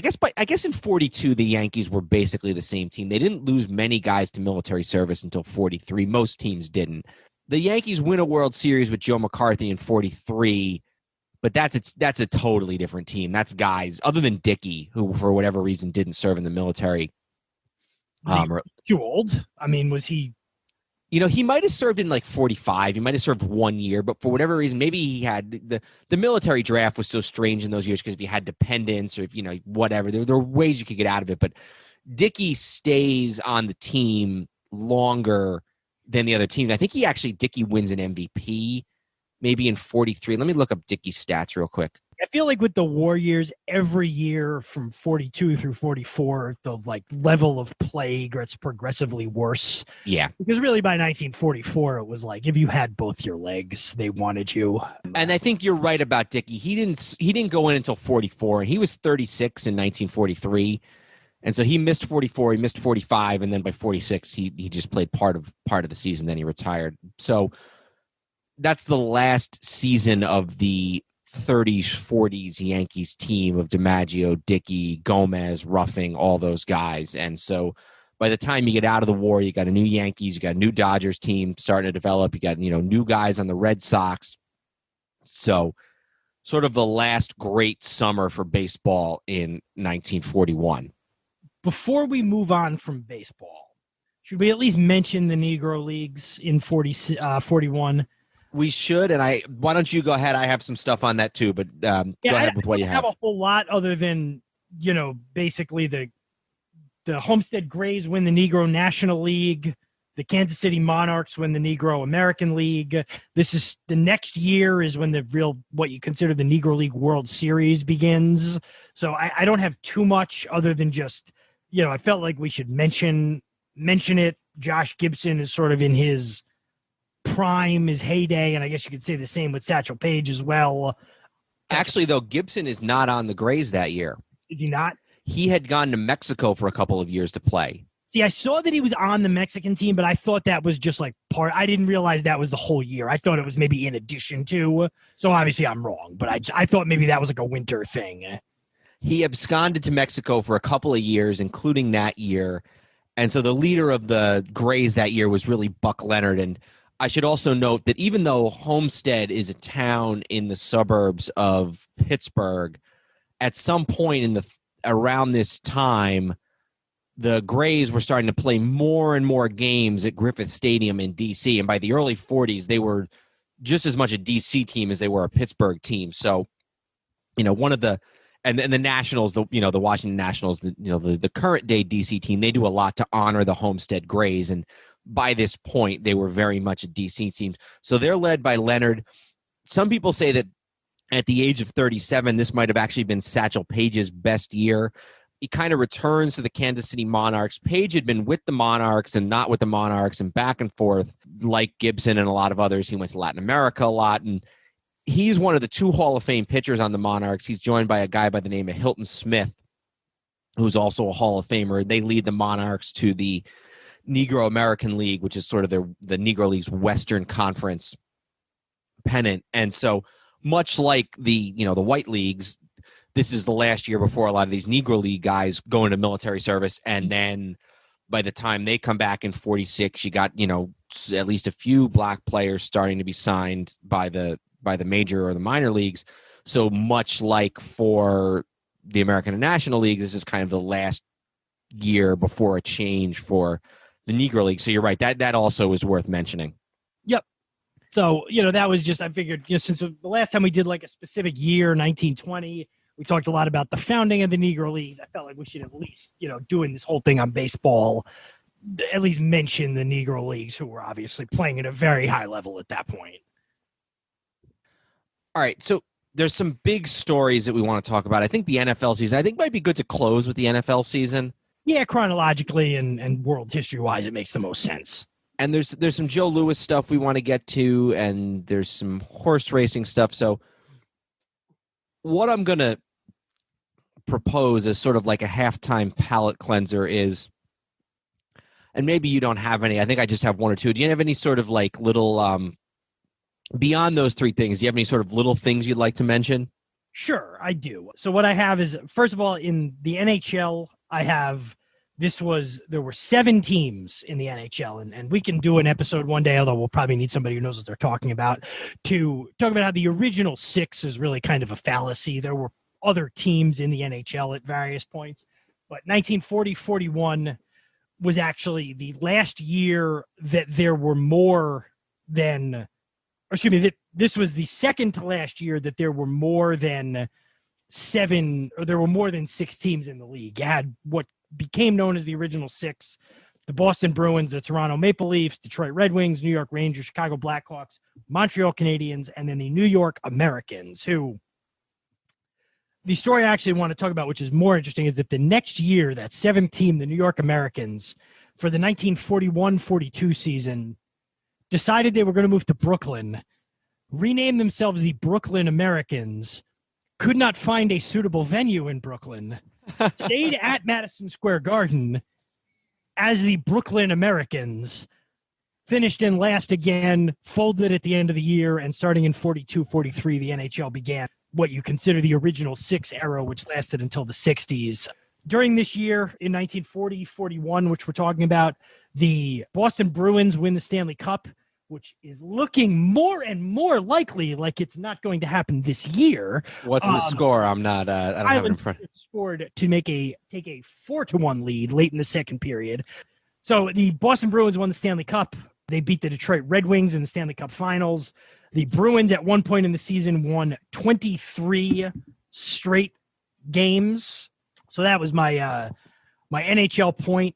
In the other sort of interesting nugget I have here in college football, Minnesota wins the national championship. Bruce Smith is a running back for Minnesota. He wins the Heisman. The real interesting thing I have in college football in 1941, October 16th of 1941 was the first time that in a game in Youngstown, Ohio, the Youngstown State University coach, Dwight Beatty, it was the first time in a game against Oklahoma City University that penalty flags were used in a football game. Yep, I guess before that, refs had used either whistles or little horns to signify a penalty on the play. And said, so this is an article I'm reading. It says from YoungstownUniversitySports.com. It says, before the introduction of the penalty flags, the officials used horns and whistles to signal a penalty. This made it difficult for fans and the media to know there was an infraction because they couldn't hear it. Beatty said, I always disliked the fish horn signal, figured it was a nuisance, irritating to the ears. Beatty came up with the idea, had his wife sew it together. His wife, Irma, was later known as the Betsy Ross of football, which I doubt she was actually known as that. He asked her to make a flag that was bright red with white stripes, and he went up before the game and said, do me a favor, boys. Instead of using the horns, try dropping these flags on violations. The fans will never hear the horns. Besides, it's just an experiment. So that was October of 1941 in a college football game between Youngstown State and Oklahoma City. The first penalty flags were used in football, and I thought that was very interesting. I mentioned Minnesota won the NCAA championship. In football, in college basketball, Wisconsin won. This would have only been the third year of the NCAA tournament. Wisconsin beat Washington State in the championship game. It's the only time Wisconsin has won an NCAA championship. Long Island won the NIT. The NBA was not yet founded, but Oshkosh won the NBL. And in the ABL, the Philadelphia Sphas, SPHAS won. Mm-hmm. That's what I have for sort of, and then I have some stuff on individual sports like tennis and golf, which I'll touch on in a second. But that's what I have for a lot of the team sports. The Philadelphia Spas, I believe, there's been some, I think there was a book written about them over the last couple of years. They were a Jewish team, I believe. Okay. Yeah, that probably, I mean, I think the way that's capitalized, I think SPHA stands for something. We talked about in our episode where we talked about preliminary basketball leagues. We talked about the National Basketball League, the NBL, which is one of the two teams that eventually, or one of the two leagues rather, that eventually merged. They merged with the BAA in the late 40s to form what is now the NBA. And you're right, Oshkosh was their best team, and their best player was a guy who was the league's top scorer by the name of Leroy Cowboy Edwards, a 6'4" center who had dropped out of the University of Kentucky in 1935 after an All-American year to turn professional. Edwards, a strong pivot man with a devastating hook shot, was what was then called a gunner because he hated to give up the ball if a shot was possible. He led the NBL in its first season with 16.2 points a game. So that's Leroy Cowboy Edwards, one of the early stars of professional basketball for the Oshkosh. You're not going to convince me Leroy Cowboy Edwards was not an independent wrestler in the early 70s. I just won't hear it. In the territories. Yeah. in Mid-South. Yeah. Yep. So that was, a lot of the sports in, this is what I was talking about earlier. When I'm looking up tennis, I'm like, oh, Bobby Riggs won the U.S. Open. Where are the rest of the events? Because the normal Grand Slam, at least now, is Wimbledon, which is obviously in Britain, the French Open, and the Australian Open.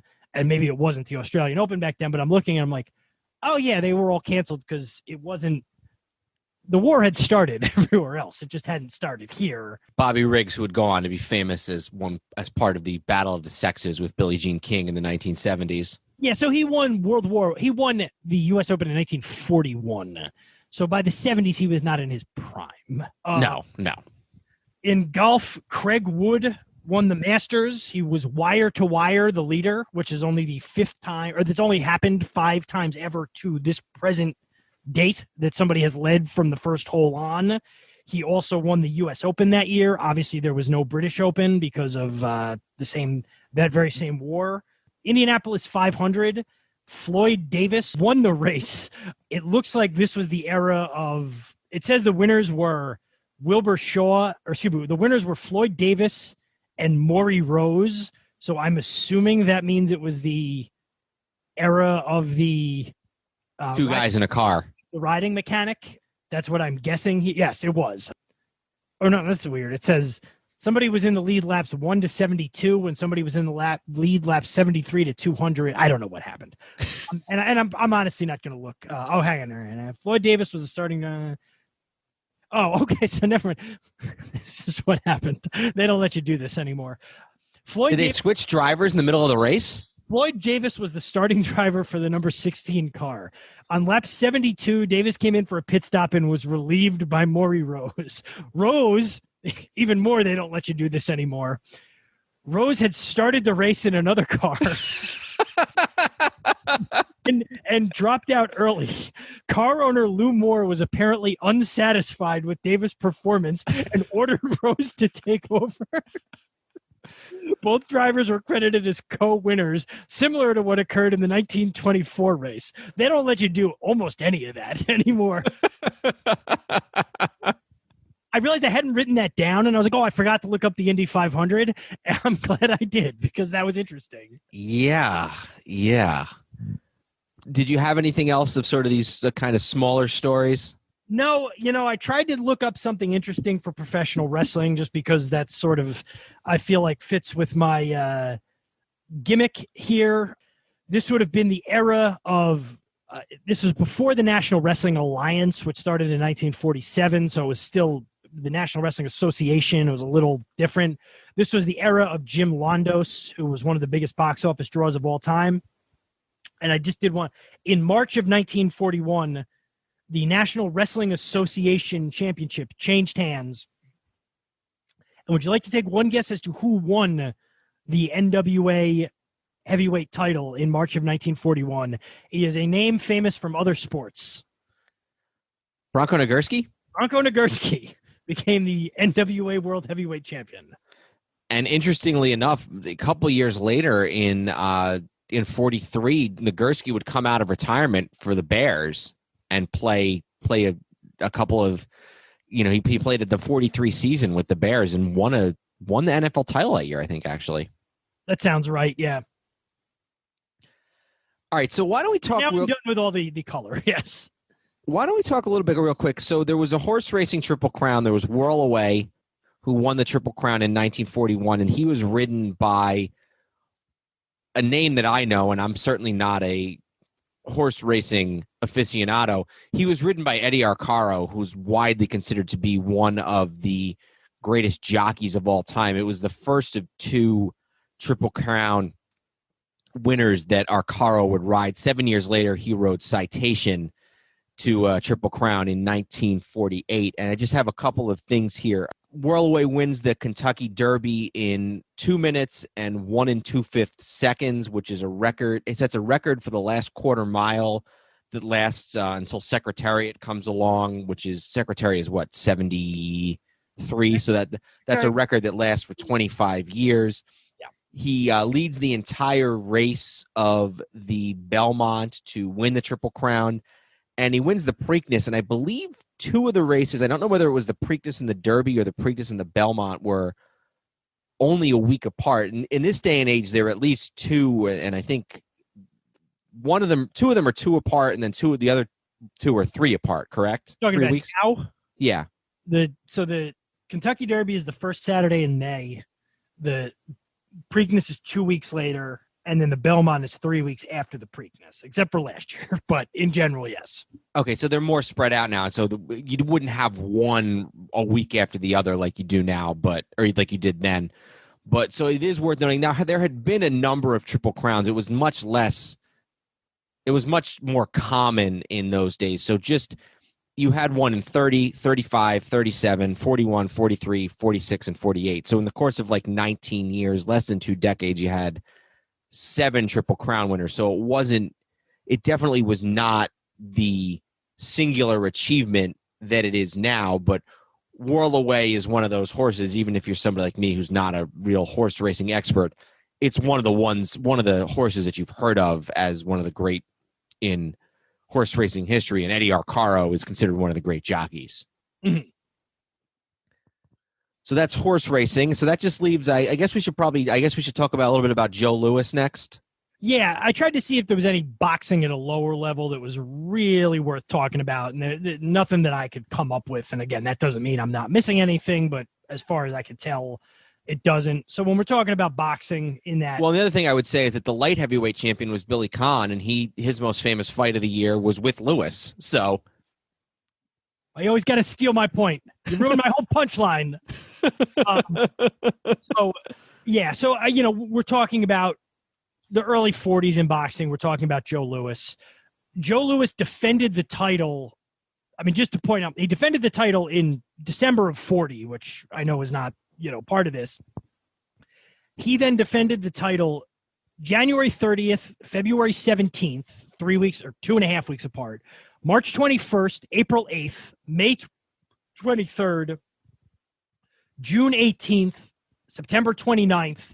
So in the first 6 months of the year, he defended the title 6 times and defended 7 times in the whole calendar year. The big fight we're going to talk about in a minute is the Billy Conn fight. Before that, just some of the names, and none of them are names that jump right out at you.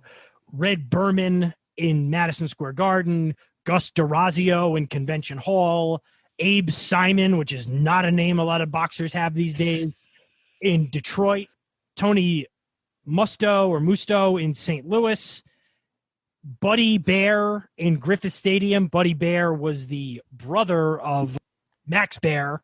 This one I wanted to bring up. Bear was disqualified after his manager refused to leave the ring. That's a wrestling thing. Yeah, I guess what happened was that, and I did look this up, but I guess it seems like what happened was there was an issue in round 6 where he thought Louis had done something illegal, and he got in the ring to complain about it, and the ref wouldn't hear about it, and he was really upset about it and was insisting it should be a disqualification, and eventually the ref had just had enough and said, get out of the ring, and when he wouldn't, they disqualified him. But that's what happened in that fight. But the biggest fight he had that year was against Billy Conn. It was June 18th, 1941 at the Polo Grounds. Let's also point out this was during Joe DiMaggio's streak. I believe Joe DiMaggio was at this fight. I'm going to pull up the article I have on it here. This was the biggest fight that Louis had of the year at the Polo Grounds where the New York Giants played. And the story here is that the fight became part of, and I'm reading a really obscure website here. It says the fight became part of boxing's lore because Conn held a secure lead heading into round 13. This was back when championship fights were 15 rounds. Conn was outmaneuvering Louis. He tried to go for the knockout, instead wounding up losing the fight because he had a big lead and he tried to knock Louis out and got himself knocked out when he might have been able to win by decision. So a little bit not controversial because nobody disagrees about what happened, but sort of memorable as a blunder that Conn was probably leading or at least possibly leading, and instead of sitting back in the last 3 rounds, went for it and found himself on the wrong end of a Joe Louis knockout. Conn is able to be successful in the first 12 rounds of the fight by what, I don't know if they used the phrase at the time, but it was sort of like a stick and move type of thing. He was able to hit Lewis and then use his smaller body and his speed to stay away from him.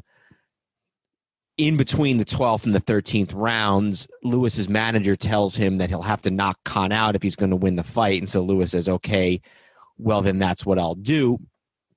We talked a little bit when we did our boxing episode about how Lewis was kind of the first champion to be well-liked by most of the general public. Johnson was not for... Black champion. No, period.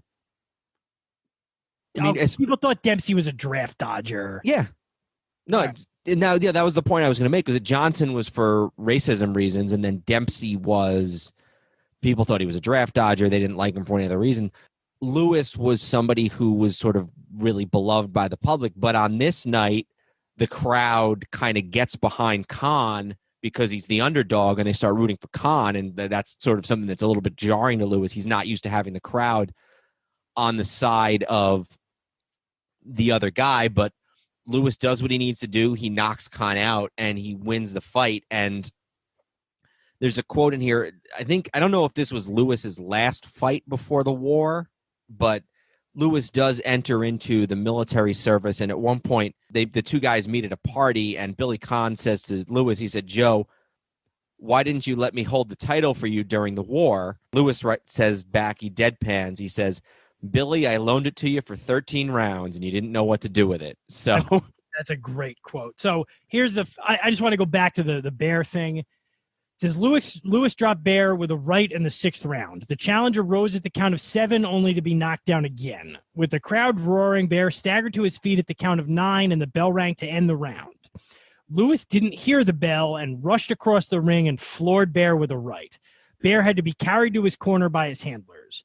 When the bell rang to start the 7th round, Bear was still out.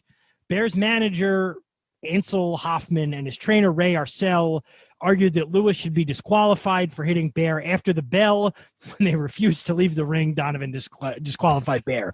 Although it sounded like Bear was unconscious anyway, so even if they hadn't disqualified him, he probably was not going to fare well against Joe Louis, not being able to stand up.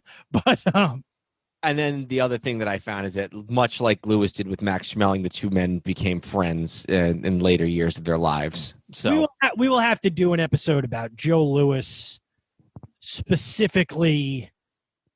We'll have to find a time where it fits to do a very depressing episode, and I will have to be appropriately angry, and we can talk about just how much Joe Louis got screwed by every facet of this country at every stage of his life, which is really, really unfortunate. But this was, if there was ever a golden age for Joe Louis, it was after beating Schmeling, and, right around now, where as best he could, he was the champion of the whole country as a black man in the early 40s. Absolutely. All right. So I think the only thing we really have left is the NFL.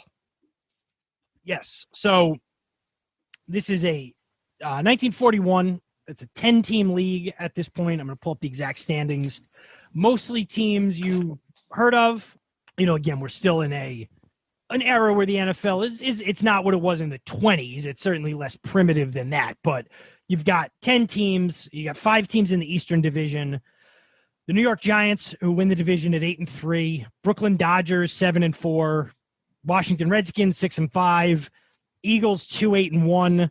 Steelers 1-9-1. And then in the West, you have the Bears, who went 10-1, the Packers, who went 10-1, the Lions, who went 4-6-1, Chicago Cardinals 3-7-1, and the Cleveland Rams, who were 2-9. This was back in the day of just the NFL championship game between the East and the West division winners, so there's no playoffs unless there's a tie. There was a tie, so the Bears played the Packers in a playoff game for the Western Division title, which the Bears won handily, and then went on to beat the Giants just as handily in the 1941 NFL championship game, 37-9. Some of the leaders from that year, the leader in passing yards was Cecil Isbell of the Packers with 1,479 yards. The rushing leader was a guy by the name of Pug Manders, who was with the Brooklyn Dodgers football team and ran for 486 yards. And that was low even for the time. The leader the following year would be 696. The leader the previous year was 514. So he's the only rushing leader in the 1940s who's under 500 yards. By 1947, you'd have Steve Van Buren leading the league in rushing with 1,008 yards. So not much longer that a guy with under 500 yards would be able to lead the lead in rushing. And then the great Don Hudson, this was the first of 4 years in a row where he would lead the league in receiving. He had 738 yards. The following year was when he would have his sort of famous record-breaking year in 42 where he has over 1,200 receiving yards. So, yeah, the Packers and the Bears tie for the lead of the Western Conference. The Bears are one of the first teams to use what's known as the T formation. George Halas puts it in with his famous legendary quarterback, Sid Luckman. And the T formation is basically what we now know as the modern NFL, or really the modern football offense, with the quarterback directly under center and then the running backs behind him. Before that, it was much more of a wing type of offense where the ball could be snapped to any one of 2 or 3 players in the backfield. So the Bears using this T formation, and in 40, they beat the Redskins 73-0 in the NFL championship game. They don't run away with it quite as much as they did in 1940 and 1941, but they still beat the Packers in the playoffs and then beat the Giants in the NFL championship game in 41. Before we get to where we're probably going to end, let's talk. I'm looking at the coaching changes section here. So the Steelers, Walt Kiesling was replaced by Bert Bell, who had sold his ownership stake in the Eagles. So he'd been the coach and part owner of the Eagles. Later Commissioner Bert Bell. Yes. Walt Kiesling was replaced by Bert Bell, who had sold his ownership stake in the Eagles and bought a share of the Steelers. Bell resigned as head coach after losing the first 2 games. Aldo Dinelli did not fare any better, losing his next 5 games before being fired. Kiesling returned for the final 4 games. Good God. The guy gets fired, replaced by the owner. The owner quits. They bring in another guy, and then they go, let's go back to the first guy. And that's one day we can almost do something like, people don't realize that until 1969, the Steelers were the laughingstock of the NFL. They were. It was not like, oh, they had some moments. They had no moments. But anyway, so that was that. Honestly, we should get to, and unless you had something else, what you taught. There are a couple things I want to note. The first commissioner of the NFL who's known by that name is Elmer Layden, and he's elected by the owners in 1941 to be the first NFL commissioner. I think we're going to talk a little bit about December 7th. But just to sort of lead into that a little bit, first of all, I want to talk a little bit just because it's probably the most interesting thing team-wise to us. Not really a lot of legends on this Giants 1941 team that wins the Eastern Conference. I guess the best player is probably Tuffy Lehmans, who's the tailback, and he...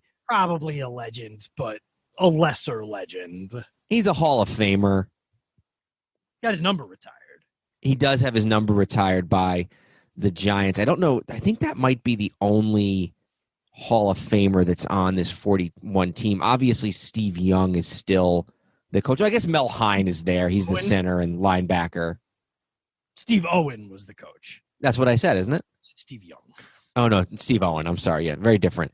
So and this is, I think, sort of like this is the only Giant team that makes it to the postseason sort of for a long time, right? This is not, let me just look at the Giants here. They might have lost in the NFL championship game as well.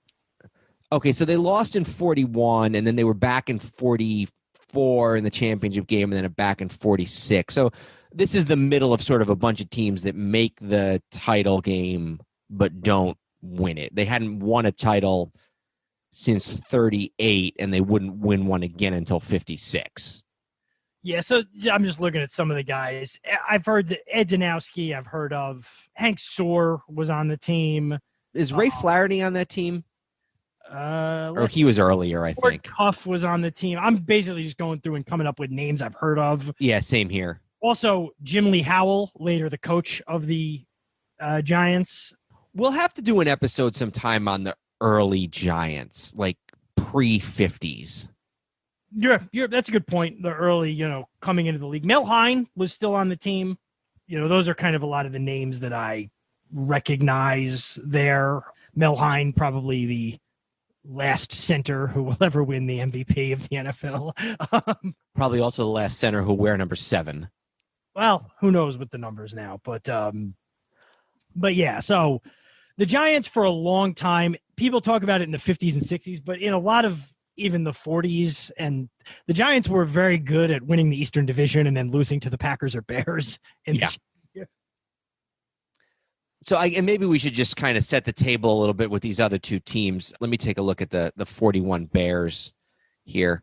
Hallis is the coach. They're led by Sid Luckman, who's his own really interesting story in and of himself. I'm just looking here. Luckman's definitely the best player on the Bears, and much like all players of those days, he also plays defense. I believe Luckman plays defensive back like almost every quarterback did. And then the Packers, their best player far and away would have been Don Hudson. Don Hudson, who probably even, if we're talking today, is probably the second best wide receiver of all time behind Jerry Rice. Their quarterback is Cecil Isbell, like I said, who led the league in passing in 41. They're coached by the legendary Curly Lambeau. They have a young Lou Brock on the team. Not the same Lou Brock. I didn't say it was the same Lou Brock. I said they have a young Lou Brock before. His position is listed on footballreference.com. His position is listed as B. Back. All right.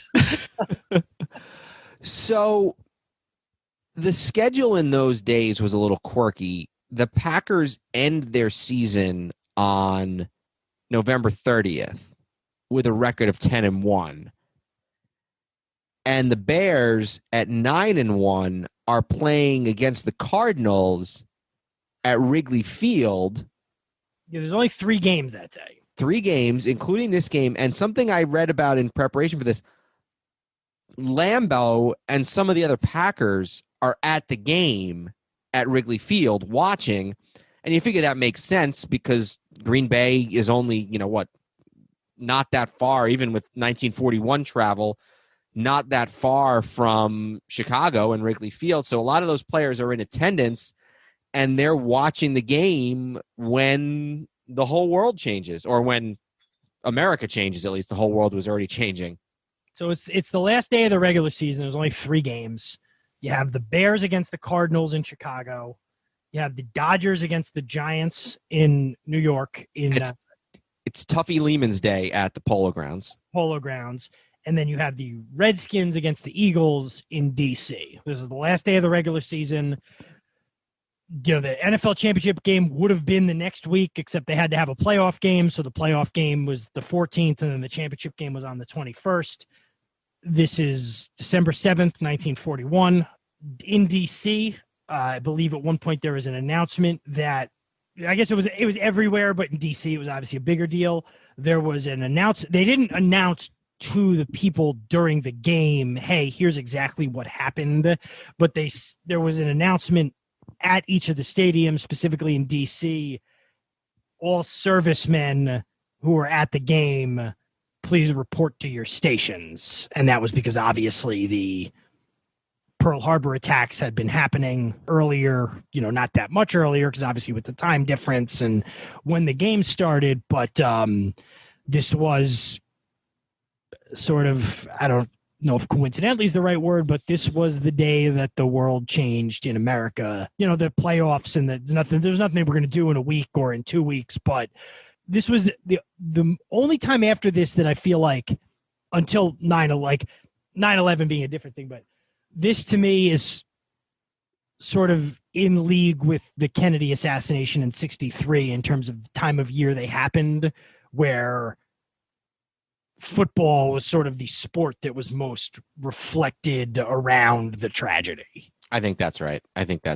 So obviously the next day, FDR comes out and, basically declares war with Japan, knowing what that's going to entail, which is going to eventually mean war with Germany, and the United States enters World War II. And sports is not the most important thing, but sports as we know it does not return to normal really until late 45 or 46, depending on how you look at it. And just to sort of close the loop, the Packers do play the Bears in this playoff. It's in 16-degree weather the following week. The Packers score first, but then the Bears then score 30 straight points to win the game. And then 2 weeks later, they play the Giants in the title game. Smaller attendance. There'd been a pretty good attendance for the game against the Packers, but for whatever reason, the game against the Giants only has about 13,000 people, and the Bears win that game as well and win their second straight NFL championship.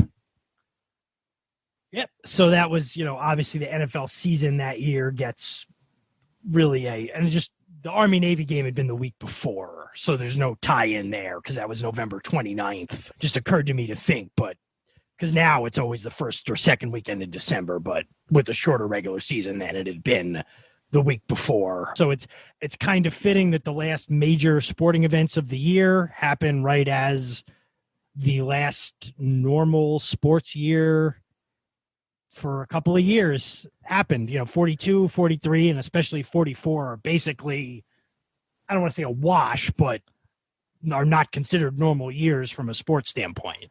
And it's funny to think, too, about how sports kind of shut down for the winter months in those days. And you had hockey, but that was a very I'm sorry? In 6 cities. That was a very sort of provincial sport, and even, I don't think there were some boxing matches probably, but, we talk about Lewis was fighting every month, so obviously he had a fight, but obviously no football or baseball, obviously no horse racing. So, yeah, sports kind of after you're right around Christmas until spring training kind of shut down a little bit for those couple of months. So it's a little college basketball, but, certainly not. Nothing that maybe garnered any level of national attention, I guess. I agree, because if you think about the big national sports at the time, baseball by far, boxing, college football. By the 40s, you can throw pro football in there.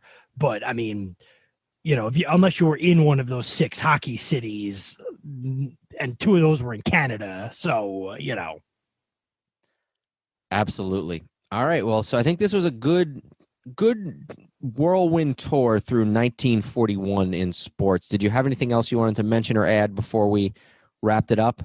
No, I think I really like doing these deep dives for a year. Again, a lot of anything we're talking about pre-World War II, for the most part, baseball is going to dominate the discussion. And certainly a year like 1941, where baseball was was a great baseball year in addition to just being the biggest sport in the country. But it'd be interesting if we do one that makes sense, whether it was 50 years ago or 40 years ago or something, where we can do one where maybe one of the other sports or 2 of the other sports are more prominent, just to sort of, but I really enjoy these specific episodes like this. So hopefully people either learn something or were entertained by it, or just kind of encourage them to maybe learn something more about something we talked about. Absolutely. I think it would be a good idea to do a newer one, maybe even something from our lifetimes. And if anybody has any suggestions, please feel free to let us know. Looking back, I think I did, a decent amount of research as I look at my big stack of books here. I wish I'd done a little more on Williams. I feel like we kind of shortchanged him a little bit. I wish we kind of had a little bit more to talk about his 406 season, but we will certainly circle back at some point and give a little more love to the Ted Williams and his great career and his 1941 season, because that, I'm sure there are a lot of things to mention there that we didn't get into. But this was great. We enjoy, as Andrew said, we enjoy these deep dives, and we appreciate you all listening. And this will probably just be one episode, so we thank you for staying with us here for about 2 hours as we transport ourselves back to 1941. Hopefully this podcast will not live in infamy. So until next time, I'm Dan Newman. And I'm Andrew Newman. Goodbye, old sports. This podcast is part of the Sports History Network, your headquarters for the yesteryear of your favorite sport. You can learn more at sportshistorynetwork.com. We here at the Sports History Network proudly partner with 26 podcasts, all revolving around the history of sports. But did you know that many of our hosts were sports history authors way before they started their shows? It's true. We've got Joe Ziemba, host of When Football Was Football, Joe Zagurski, host of Pro Football in the 1970s, Mark Morthier, host of Yesterday's Sports, Tommy Phillips, host of Lombardi Memories, and Scott Adamson, co-host of From the 55-Yard Line. All these authors have many books for you to choose from. To check them out, go to our website at sportshistorynetwork.com/sportshistorybooks. Pick up your copy today. Soundtrack provided by Kevin MacLeod of filmmusic.io.